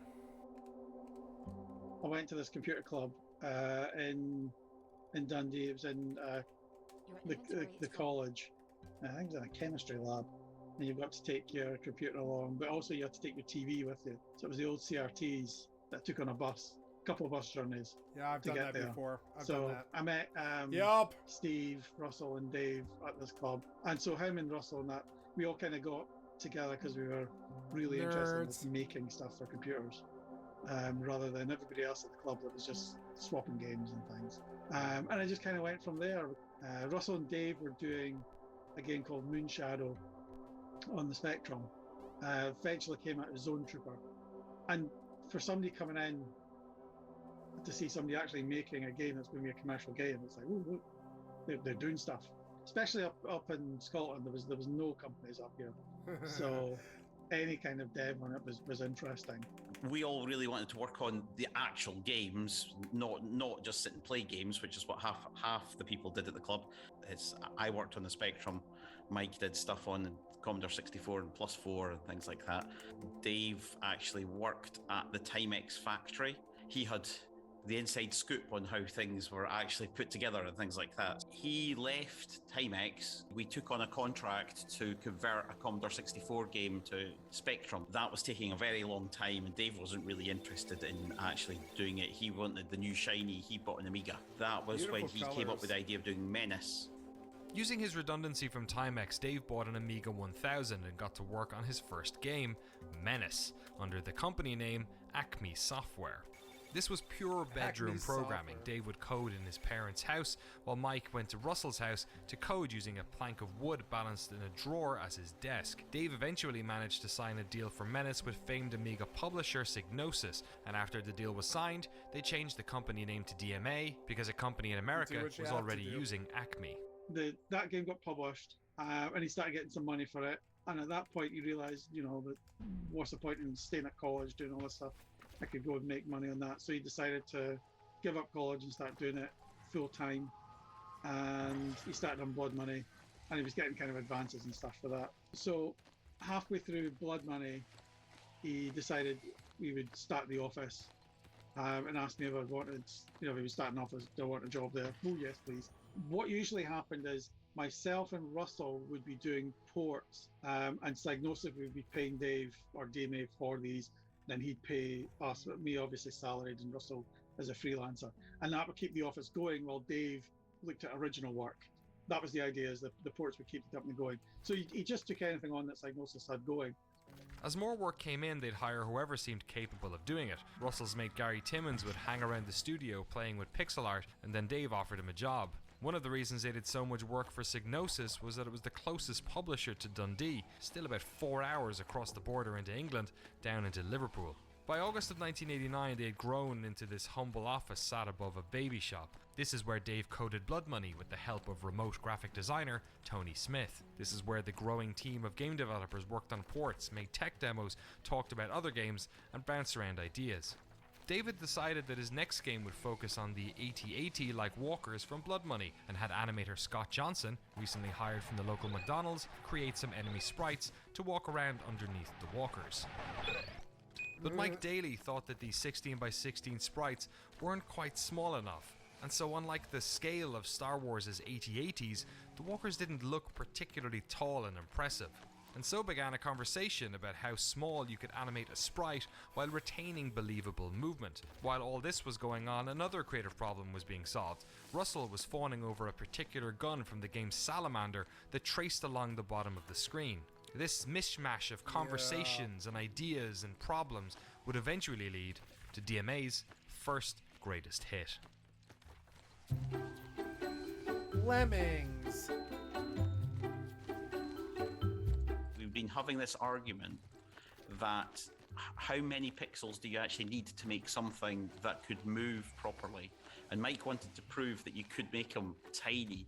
That there was a game on the Commodore 64 called Beachhead, and that had very small characters that had really nice animation. Other people had been arguing that Prince of Persia, where it had quite large characters that had really nice animation, that you couldn't get that animation in such a small number of characters. I loved Mike Prince wanted of to prove us wrong. Persia. I was so addicted to that game. I beat it so many times. The original Prince of Persia was so The chap who fucking good. did all the Best animation, platformer Gary maybe Timmons, ever made. he was always It was amazing so to watch scary. while It's such a you scary animated, game in kind of some ways. because You have to he make would these have leaps of a faith that are pixel for an arm, terrifying. and pixel for the other arm, and then the legs, and then the head, and he would animate these. Damn it! I wish I had a pause button. It's so annoying. What was I gonna say? Prince of Persia was so good. It had you do these terrifying leap of faith things that still kind of give me shivers when I think of it.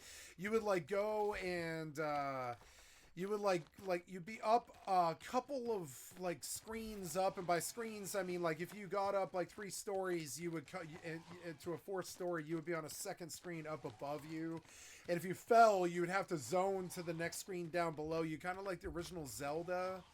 And so the edges of the screens were zones.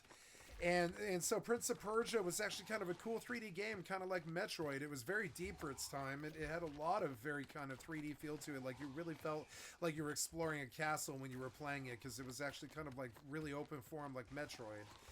But it was still, you know, platformer like Metroid.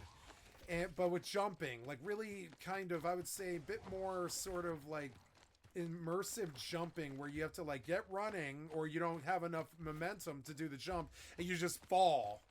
And like, so you gotta get it running, you gotta go scurving over, kind of like Mario, and get a running jump with the A button, like, you know, holding down the A button to move forward. Oh no, I don't want to stop. I'm sorry, I forgot what I was doing. I just totally spaced out. I don't think I'm far. Yeah, I don't think I'm 4 minutes away anyways. What was I gonna say?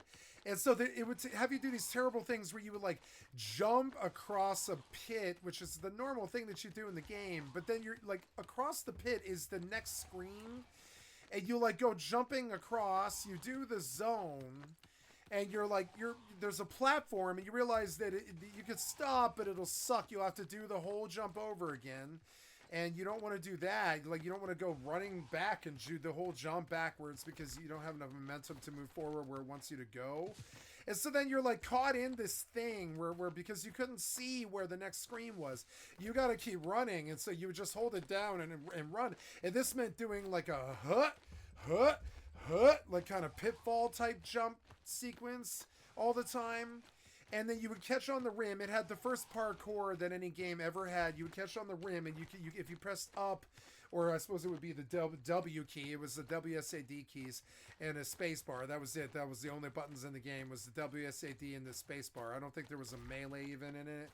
You couldn't touch any baddies, or they would just kill you.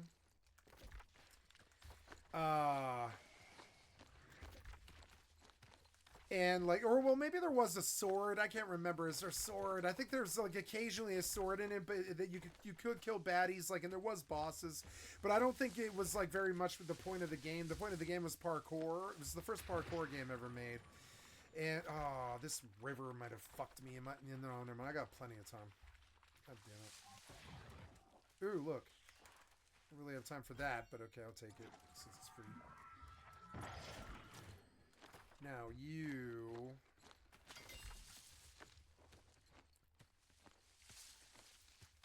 Go. Okay, minute 50, I made it. The wolf is better. It's not much better, but it's better. I wish it looked a lot better. It was expensive. Basic Solemn Mount Charm.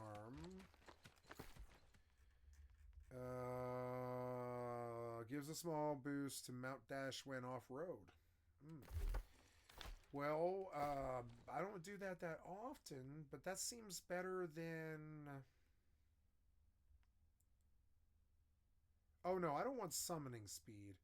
But it is a tier 3 opposed to a T2. But I will shelve it. I will put this away. I wish they weren't BOP. I wish you could sell them to the noobs. It's fucking annoying. I hate BOP. You guys gotta get BOP out of the fucking game. Everything should be used. You're stupid. It's just a time sink, and I hate it. The Highlands Bison is good skinning, but I'm trying to teleport. Oh, look, there's something over there. What is it? Ooh.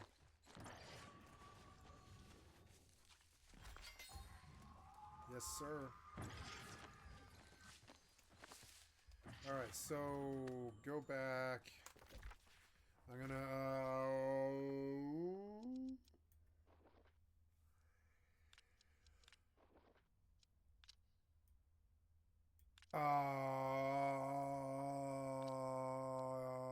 horse shop. Buy mounts to explore Eternum. I didn't know there was a horse shop. Huh. Are they all fugly? Yeah, they're probably all fugly. I got the only good looking mount. Yeah, I'm trying to get to the next horse race, which is this and this. I guess that one's more annoying, so I'll do it first. Smuggler's Run. Mike's original version, Gary's version. Yeah, a little bit. Yeah, I like it. It's cool. Yeah. Pixels to get them to just the way that you wanted them to walk. And you spend hours and hours just moving this one pixel, and no, it's the wrong place. It needs to be there. There you go. Okay, I edited this whole section not thinking I'd have to explain what Lemmings was, but I've just realized it's like a 30-year-old game. Yeah, so. You have to explain what Lemmings is. These kids don't have fucking any idea. I love Lemmings. It's this, and I know what it is, so I'm going to tell you because I've beaten it many times. Both Lemmings and Lemmings 3D on the PlayStation 1, which is the better one. Lemmings 3D is even better. Can you get Lemmings? Let's go see if Lemmings is for sale on Steam. But they give you about between 30 and something like 400 or something Lemmings. And they start out from at the left side of the level, and you have to like build the level for them out of the terrain to get them a walkway to get to the exit door. And you have to build the level live and in real time because you can't stop the lemmings. Which is what he was talking about the thing running down along the bottom of the screen. Fascinated the developer, and that's how we got Lemmings. And it is cool because it's like a non-escort quest. Well, I mean, it's kind of like an escort quest in the respect that you have to babysit something, but it doesn't follow you. It walks from left to right, pretty much, and that's what original Lemmings was anyways. It was either from right to left or from left to right, and there was like pitfalls and all this, and you would start out with like 10, and each level you got a little bit more. And as you got through the whole stage from 1 to 5, I think it was, or whatever, you would have more or less lemmings as you went. And, you know, a game I just thought of is super good that's a lot like Lemmings is N2O. N2O was kind of a lot like Lemmings, sort of, except it wasn't really like the same gameplay at all. But the level design was a lot of the same. And so the Lemmings would fall, and you could sometimes queue, like you could give them like umbrellas if they were going to fall. You could give them springs so that when they landed, it would bump them and they would land and take a bump, but they wouldn't die. And it would slow them down for a second, which was good. And slowing them down is good because they're lemmings. They're just going to keep going. They don't care about suicide or anything like that. They just walk right off the fucking cliff, which is something that lemmings in real life do. It's an animal that walks off the cliff. And so these cute little pixels go walking off the cliffs all the time. And so you build little stairways underneath them. You build little walkways if they get little bridges, if they got to get across water. Little springs to buoying them up over fucking like like things like trees and stuff that are blocking the way or something like that. And this is how we got Mario. I think without Lemmings, we never would have got Mario Brothers, because the kind of movement that Mario does to traverse things like springs and jumps and bouncing off of mobs and stuff like that, and jumping up to get the end of the level flag and all that stuff. All that stuff was essentially from Lemmings originally. And we got it because it was like a bunch of NPCs that you lovingly worshipped as you tried to get them through the level. And there was like sometimes between 30 and 500 of them or something like that, I think. In Lemmings 3D, you could get up to like 500 of them or something like that, because the PlayStation had good architecture and stuff.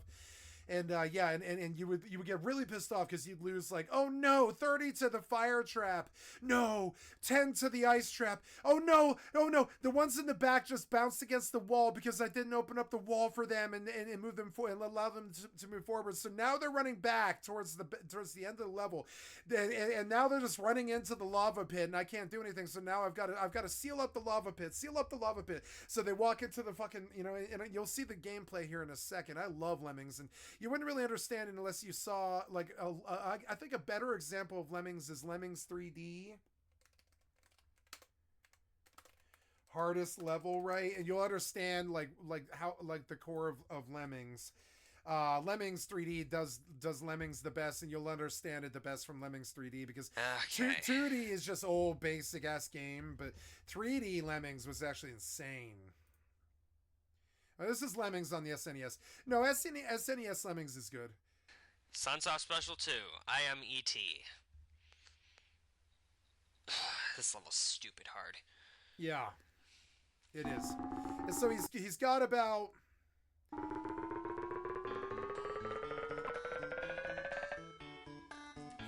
He's got about 122 Lemmings that are going to fall out of these trapdoors.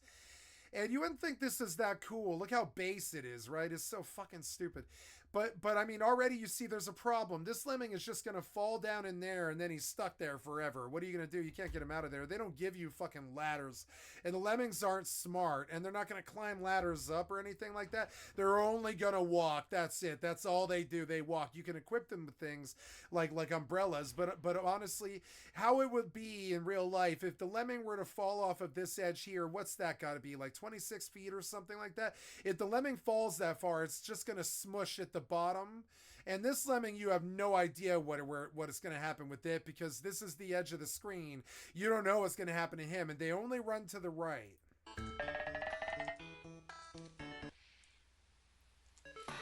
So you save, which is something that you didn't used to be able to do. Oh. That should do. You can get them to dig. I forgot. They will dig. You can get them to dig. That guy digging was a really big part of it, yeah. To start at just so you would dig these tunnels. You would have them dig downwards to do downwards tunnels. But the problem with downwards tunnels is you can't get the Lemming to stop digging.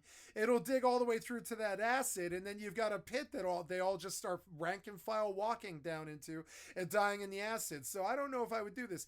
So he's going to run some trick where he has them dig to do a shortcut to get through this faster.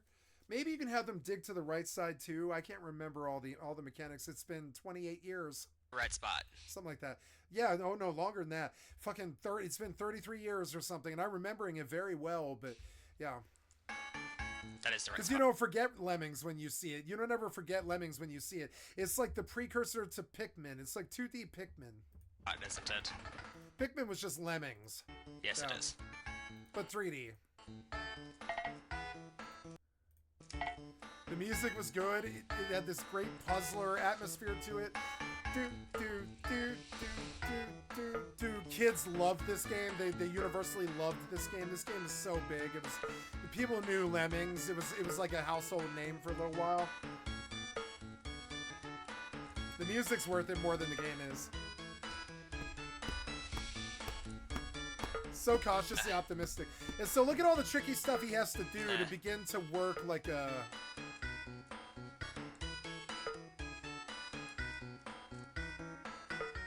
And he's saving at each state because it's so annoyingly hard that if you fuck up, you have to do the whole thing over again, like at all.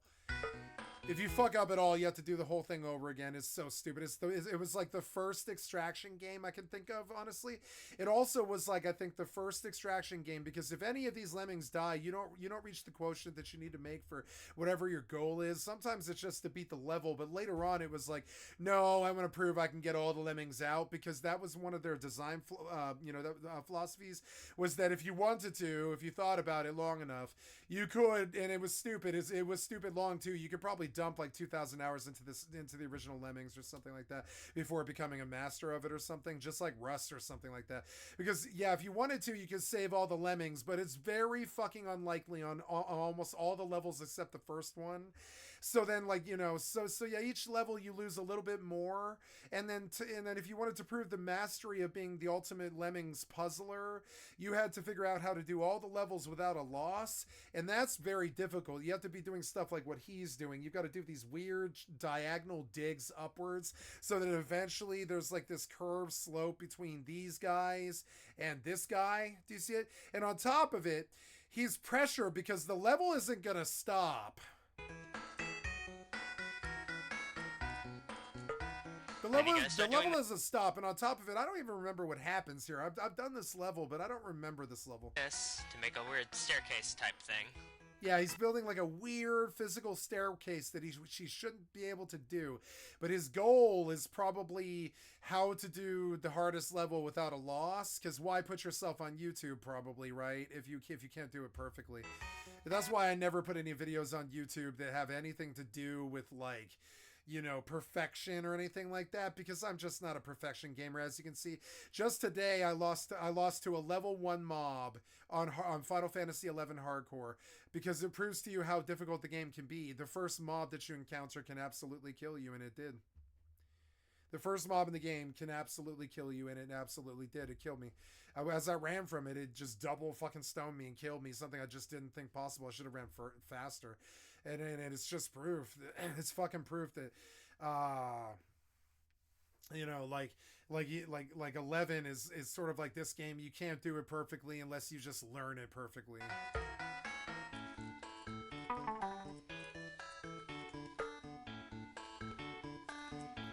And notice he's like time pushed, and you can pause and you can think, but it's not really gonna, and they were very open and honest about letting you pause the game for 5 hours while you just sit there pondering what to do.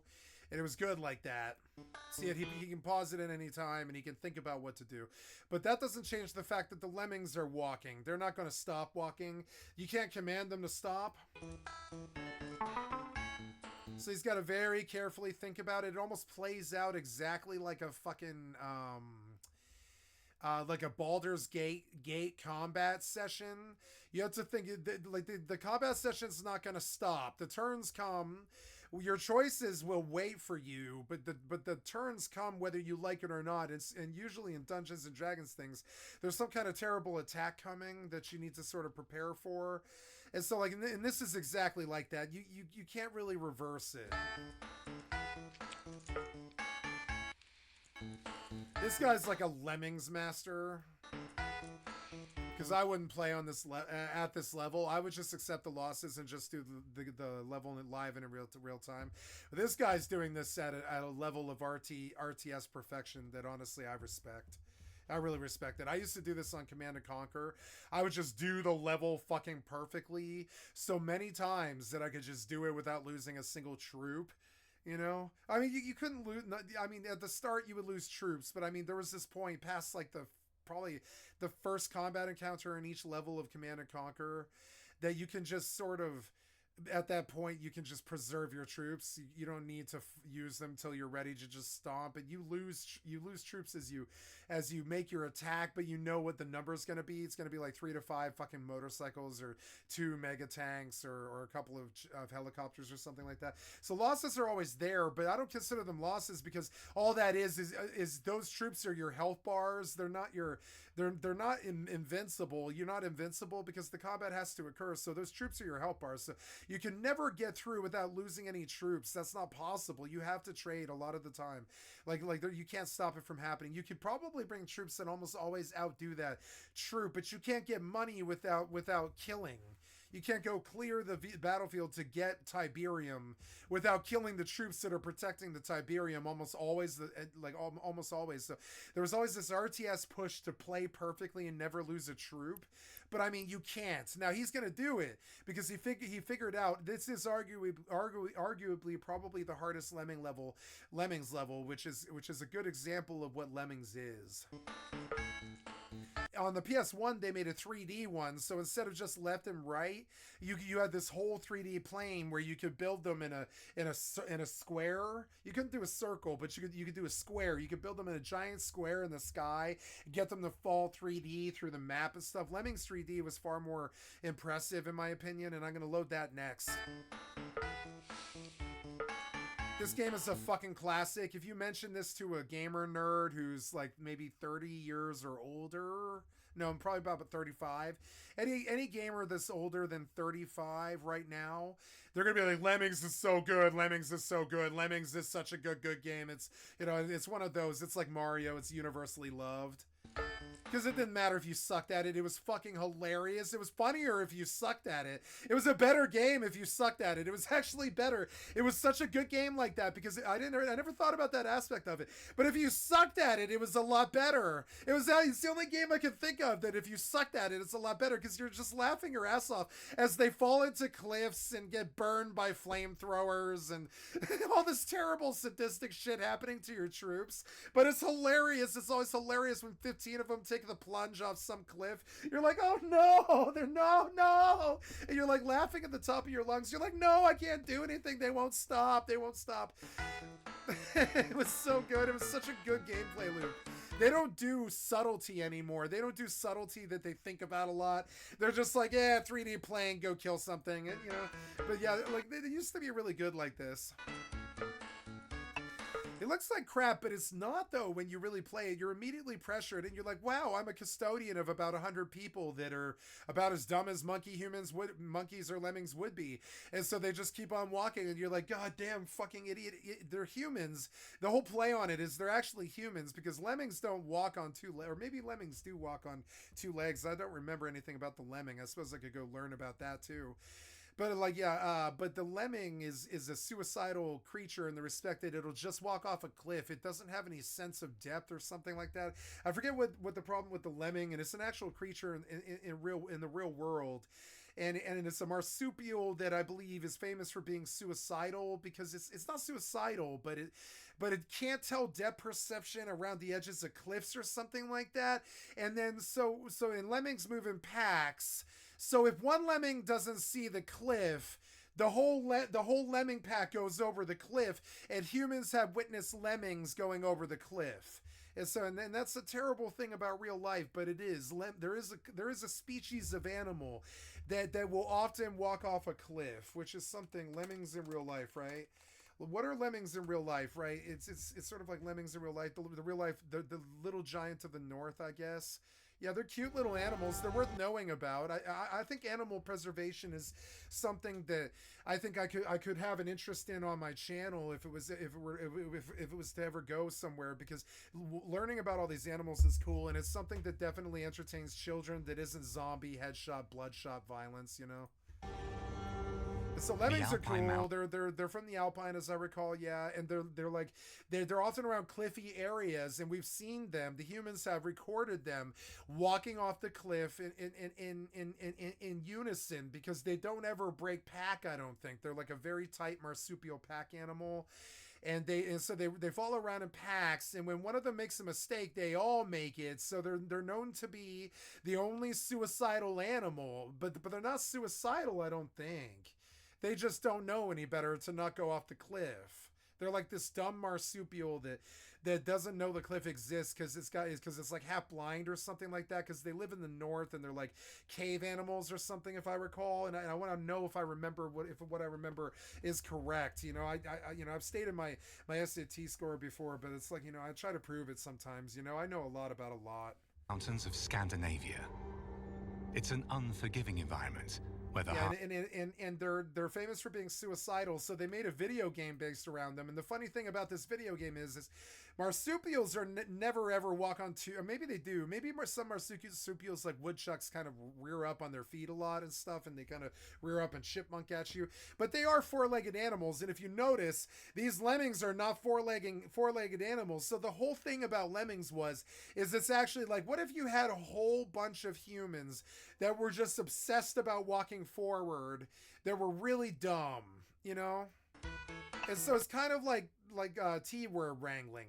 It's like T-word wrangling lemmings, because they're such idiots. It was the first time that you ever were like the custodians of idiots in a video game, and then it's such a good gameplay loop. Oh, the idiots are digging; they're not going to stop. And when they do dig, you begin to notice that the developer has a sense of humor and has very clearly shown you what happens if you let this lemming continue to dig, which is a direct route to pretty much the death of all of your lemmings, because all they do is they just go running right the fuck down into the acid. So it's a hilarious game. It was like the first original comedy game ever made. There was a couple of them, right? There was a couple of comedy games.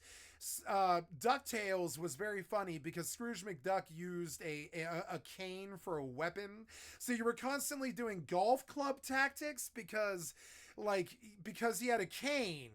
And he was an old man, so he couldn't really do crazy things. So as I recall, in DuckTales, he would bounce around on his pogo wand, and he would club things with his golf club wand. I would say, sorry, his cane, not his wand, but his cane, his cane.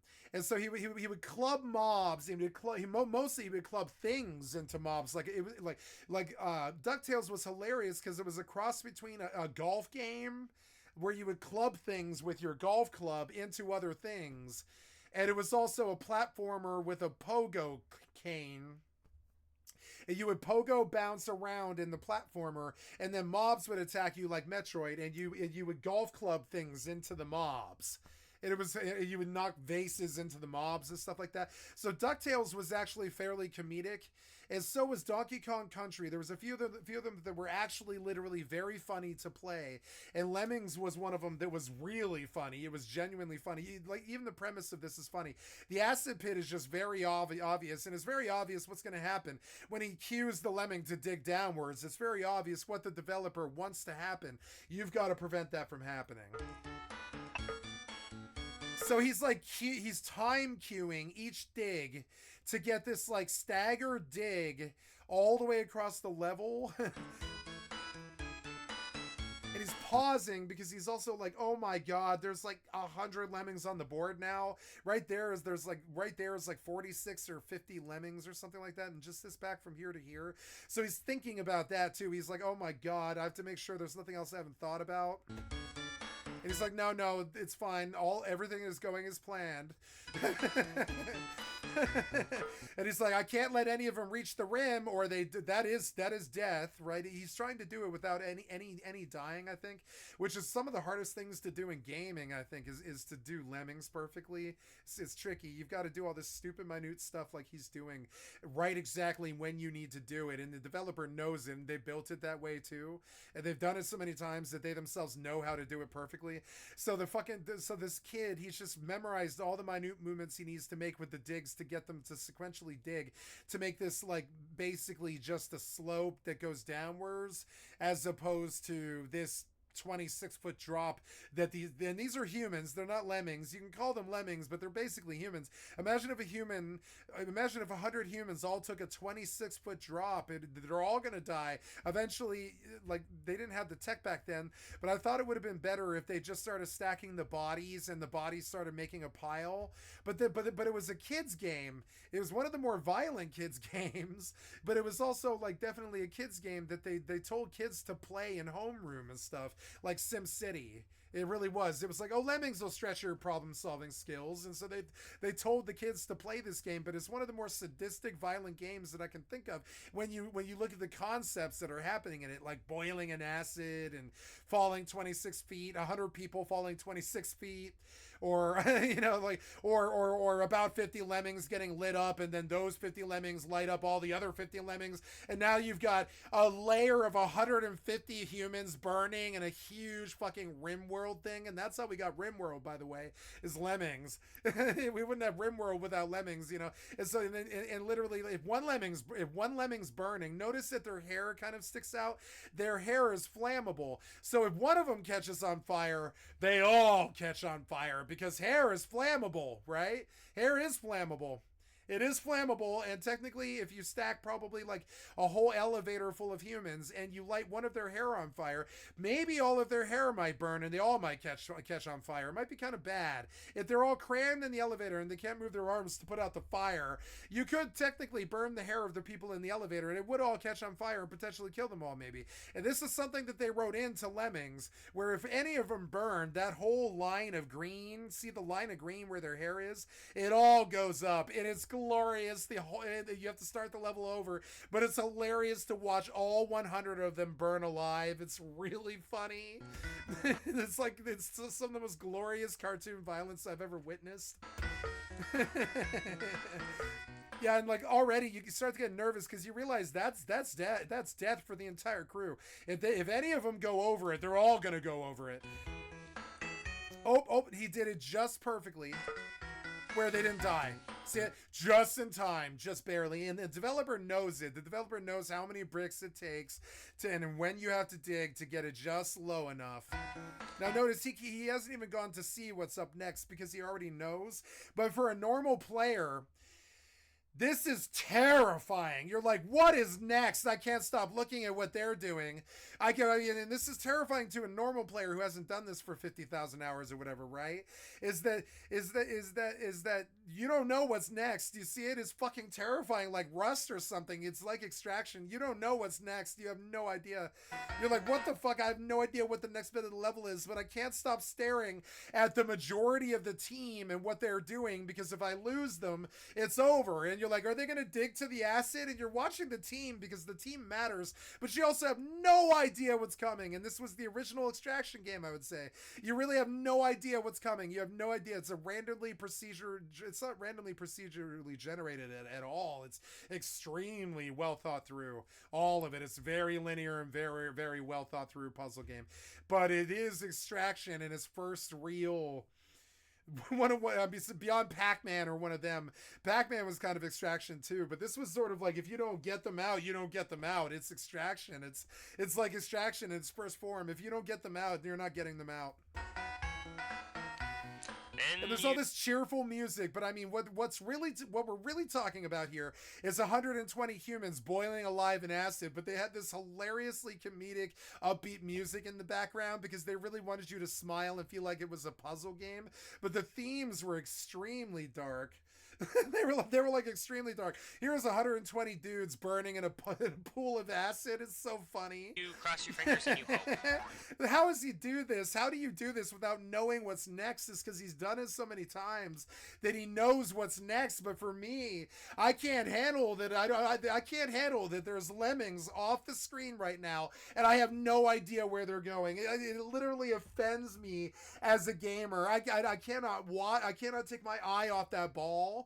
And this guy's doing that because he kind of has to. He's more worried about the digging that they're doing because he might have to reset and redo the save. He's more worried about the time he might lose because he is like a Grandmaster Lemmings players, right?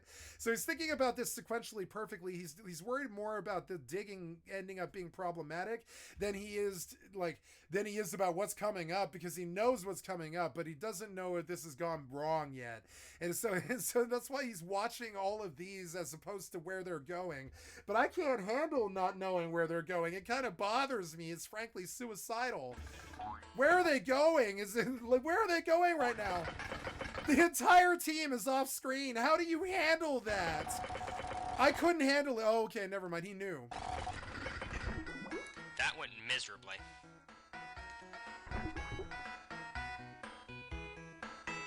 Oh, there's like different stages. I forgot. I'm sorry. Is the level over? No, it keeps going.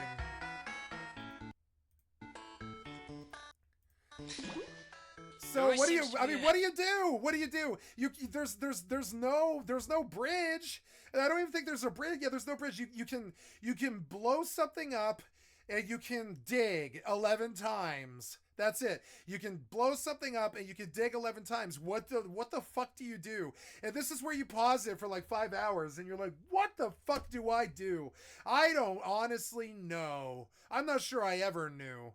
How do you, I mean, no, I don't know what you do. I don't know.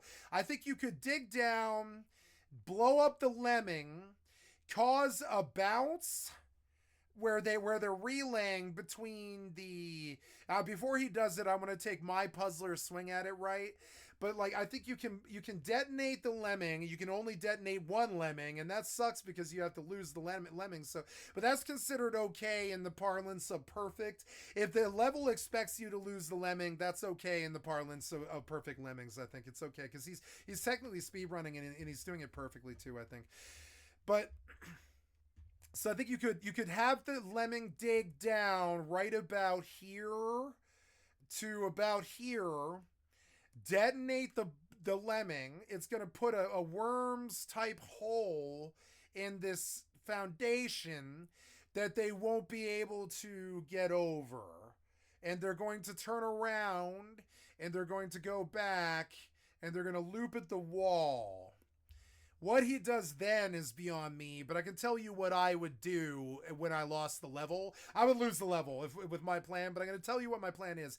I would have him dig right here and then detonate. Get them to bounce in a kind of a sleigh-shaped thing where they reach the top and they're like, no, I can't get up and over it, so they start walking back. And that's my guess. And then what you do beyond that, I have no fucking idea. A certain amount of fluctuation, and I need to figure out why it's there and how to get rid of it. How to optimize this, because it needs to be thoroughly optimized, obviously. Otherwise it just fails. It's hard.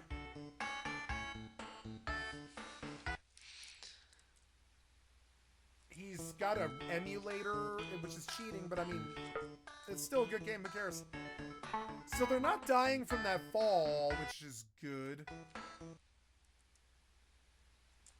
See, and it starts to get really engaging too. You're like, I don't know. He's got this mess on the left side, and they're all on the way to the right. He's got nothing but open pit in front of him. And I want to kind of now skip it for a little bit because he's slow. He's being slower about it. Yeah, here we go. That might be. Yeah, so I begin to see what it maybe is. It's insane. That way you can get as as few of them as possible end up falling into the nether. We're done here. So according to his estimation, that's the best way you can do it, and I don't think he's wrong. I don't think he's wrong. I don't see a better way. Anyways, that's Lemmings, and then we'll do one more little deep dive. This is Lemmings in real life. We'll look at what they actually look like in real life.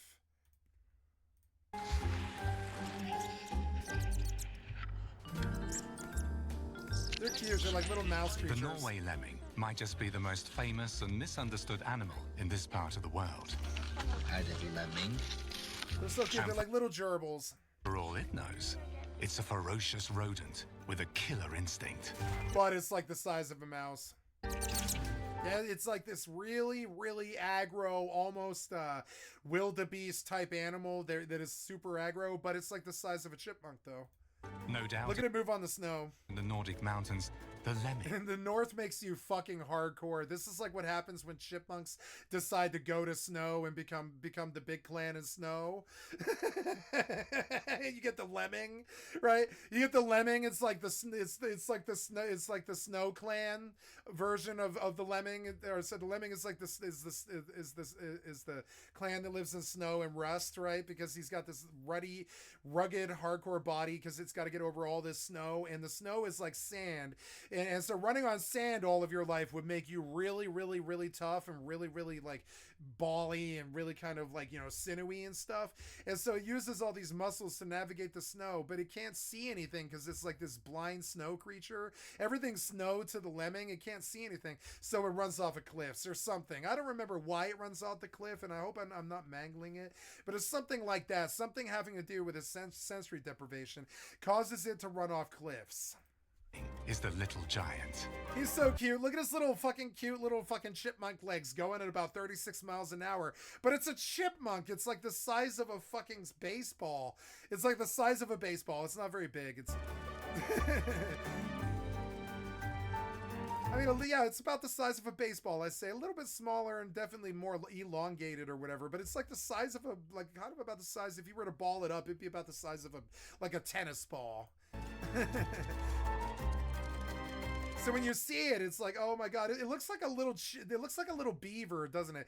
Kind of looks like a beaver. It's got its little woodchuck little nose sticking out there, because its nose is extremely important. It needs to smell things that are trying to eat it in that snow, just like polar bears. And also he stands out.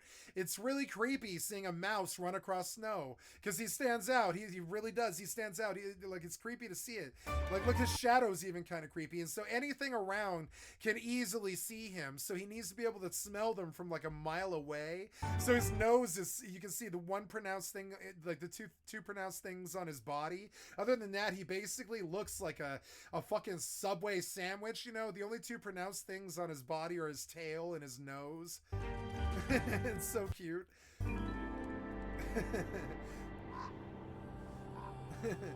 So what do they do though? I don't want to do this whole fucking thing. And while they're mostly solitary animals, winter circumstances often force them to congregate. Yeah, they have to pack up, because without like that, the law of non-predatorial animals that get eaten by predatorial animals is move in packs when you have to. Don't do it when you don't have to, right? That's the law. It's how they move. And I know it because I've seen it enough to know. They will move in packs when they know that there might be a predator, because then whoever the predator goes after is the predator's time. That's the predator's time. The predator catches one of them, but the other six or seven or whatever get to scatter and live to breed and make more lemmings and stuff like that. And that's how nature deals with nasty super predators like foxes and fucking wolves and stuff like that. If you think about it, the wolf is so much stronger than an animal like this that it could plausibly just sort of wipe out all of the small life in the north. And so how nature deals with this is they essentially make it so that when small marsupials and such, like mice and such, are around each other, they're social when they breed, but they tend to sort of be solitary and have little nests and stuff like that when they're not in big packs. But they move in big packs sometimes, like rats and mice, because when a predator goes after them, the other 50 can scatter and live. And that's a very powerful. This is how you get away from police that are chasing you on foot, by the way. You can apply this to principles in real life, like John Nash's theory of the theory of general mechanics and stuff. Is that the wolf I'm sorry, it's easier to split apart and pursue all the women than it is for all of the guys to pursue the blonde. And this is true of hunting mechanics, where if a wolf is after 10 chipmunks, the 10 chipmunks are definitely better off if they're together. You wouldn't think so, because you would think that the fucking wolf is just going to go snatching around and just getting all of them and stuff. But no, it's actually like, and they have a DNA imperative to do this. When the wolf makes its play and begins to attack the chipmunks, or this, I'm just using random animals as an experience. This wouldn't probably happen really, but when the wolf goes for the 10 chipmunks, one of them runs left and the other 9 go scattering in a big 360 direction. And there's something in their DNA that tells them to do this that I wish we could tie down to a computer, but it's something in Mother Nature's instinct or something, right? But if you think about it, it's technically really almost more proficient than humans could be when it comes to evade tactics. When you think about it, the chipmunks are actually probably better at running from wolves than we are from running from humans, because they all perfectly scatter in this 360 thing. I've seen it before. Fish do it. All of them do it. Anything that's prey, right? Anything that doesn't have a weapon like fangs or anything like that and just gets eaten all the time, they either move in packs all the time, or they're solitary creatures unless they're in areas where they might be hunted, and then they move in packs so that the wolf only goes after one of them. And this is true of cops in the real life too. I've seen it happen at the skate park before. If you're the guy who runs, you might get caught. But if you see other people running, you can just stand still. Now, the cop might come get you because you stood still, but he's not going to bust you as bad because you're the guy who just stood there and acted like you weren't the criminal and stuff. And they call this, like, you know, what do they call it? It's like, you know, it's like what's the word? You conducted yourself better than the people who ran. And the hunter or the cop has to decide whether they go after the fleeing prey and waste energy, or catch the only prey that isn't moving, and often that's usually the fattest one, so it sort of works out bad in nature and stuff. But these mechanics matter. So the chipmunks, the smaller chipmunks that have to run from stuff like wolves and stuff, they'll sometimes move in packs because if one of them is being chased, the other 10 can just scatter in the 4 directions that aren't the wolf or whatever, or in the various different omnidirectional directions that isn't the wolf, and then the wolf can only catch one of them. Maybe he catches 2 or something. He catches one, snatches it up, it goes after a second one. But the other ones have scattered now in so many different directions that the wolf couldn't possibly catch them all. And this is why lemmings go off of cliffs. Under a warming blanket of snow, they find refuge from the weather and potential predators. As tension grows So cute. They're like baby guineas. Cramped quarters, some young males get the urge to take a daring hike. But they shouldn't, because they stand out on the fucking snow. They should because they're starving and they're noobs. And it's kind of like Rust. They really want to get off the beach and see what's out in that world, right?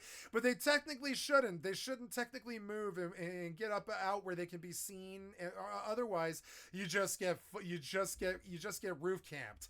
Like, the wolf is up there and he's waiting and he's bored and he's got really fucking good eyes and he knows the time is in his favor. So he's just scanning the goddamn countryside looking for something to move. That's all that being a predator really is. It's just exactly the same thing as in Rust, really. And so Rust is the closest thing to real life that I can think of, really. It's kind of funny. EvE is too. EvE can play like that too, especially if the ships are expensive. You'll see them scatter in 8 different directions trying to preserve all of their ships. It's hilarious. It's the exact same thing. Rust will do the same thing. Rust and Fortnite squads will scatter when one of them's getting fucking owned or whatever. See, but look, like that is so obvious to a wolf, even way the fuck over there, way on the fucking, like, way off about what, like a half mile on the fucking horizon or whatever, right? If the wolf is there, this thing's got to get back into the snow fast. And the wolf, remember, the wolf can smell where it went. It's left a trail of a scent on the snow. So the wolf is going to follow that right to where the burrow is that the fucking little mouse marsupial lemming thing goes. And also polar bears and all this other things that are out here.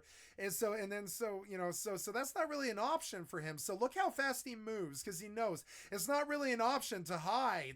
You can't hide. They can smell right where the fuck you went. Now, they might not see where you went because you're hidden now and you're in the snow, and then they can't tell where you went, but they can see your footsteps. They can smell where you went. They can smell the trail that you left in the snow. They can smell where it ends, and they're going to find your hole.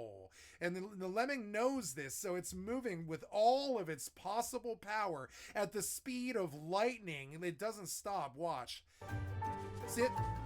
It's moving as fast as its little piece of shit legs can go, because it knows that the longer it's up here, the more likely that some hawk or some fucking bird or some fucking wolf or some fucking polar bear come right at it. Like pretty much like, exactly like Rust. It's the same thing as snow and Rust. The minute that somebody's seen you in snow, in Rust, if they've got the weapons, you're dead. You can't run. There's nowhere to go unless you get up and over a cliff and get separated by some kind of LOS or something like that. You're just fucked. You're out there in the middle of the snow, and you're this person with a black suit on or something like that, and a black weapon most of the time. So they're just like, well, there's that guy. Kill him. And polar bears do the same thing to these poor marsupial animals that live in the north. So it's the same exact premise, and so you can hide if they don't see where you go, but you can't hide from wolves and polar bears. They can just sniff you out. Of finding a welcoming female around the corner. And they have to mate, so they've got to go up onto this terrible open thing where there's no cover, and there's all kinds of birds and all kinds of things that are extremely hungry that are playing to win, because if they don't eat him, they die. And so he's scurrying like a Rust player. I fucking love it. And then they fuck in the hole, and they make more little lemmings. It's so cute. The young male is quick on the draw and leaves It's almost like a Rust thing. They build a little 2x2 in the snow and shit, and they fuck to create more lemmings, and then they scurry. It's hilarious. It's hilarious. But he soon finds he wasn't invited to the party. But that's okay. She's in heat, so. The lemmings build up their populations quietly under the snow. In some years, their numbers can explode. And this is what helped create the myth about lemmings. She's like, nah, I didn't choose you. Nah, I didn't choose you. This is my boyfriend. Nah, I didn't choose you. That lives on. And so he's like, fuck. Baited. I got friend zoned. This fucking lemon got friend zoned. It happens in nature, boys. Don't feel bad. It happens to all males. All males can get friend zoned. Pretty much anything that breeds that's like a mammal can get friend zoned. Don't feel bad.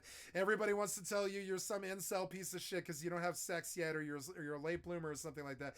You're not. Trust me. Everybody gets friend zoned. Even lemmings in the fucking deep north in the snow. No matter what. No matter how desperate and cold it is, with birds and eagles and hawks and fucking polar bears and all types of shit trying to eat you, and in your small clan in the snow, you still could get the fucking friend zoned by a desperate female. It still happens. Don't feel bad. That's not you. It's nature. She didn't pick you. She's made up her mind. And you got friend zoned. Sorry.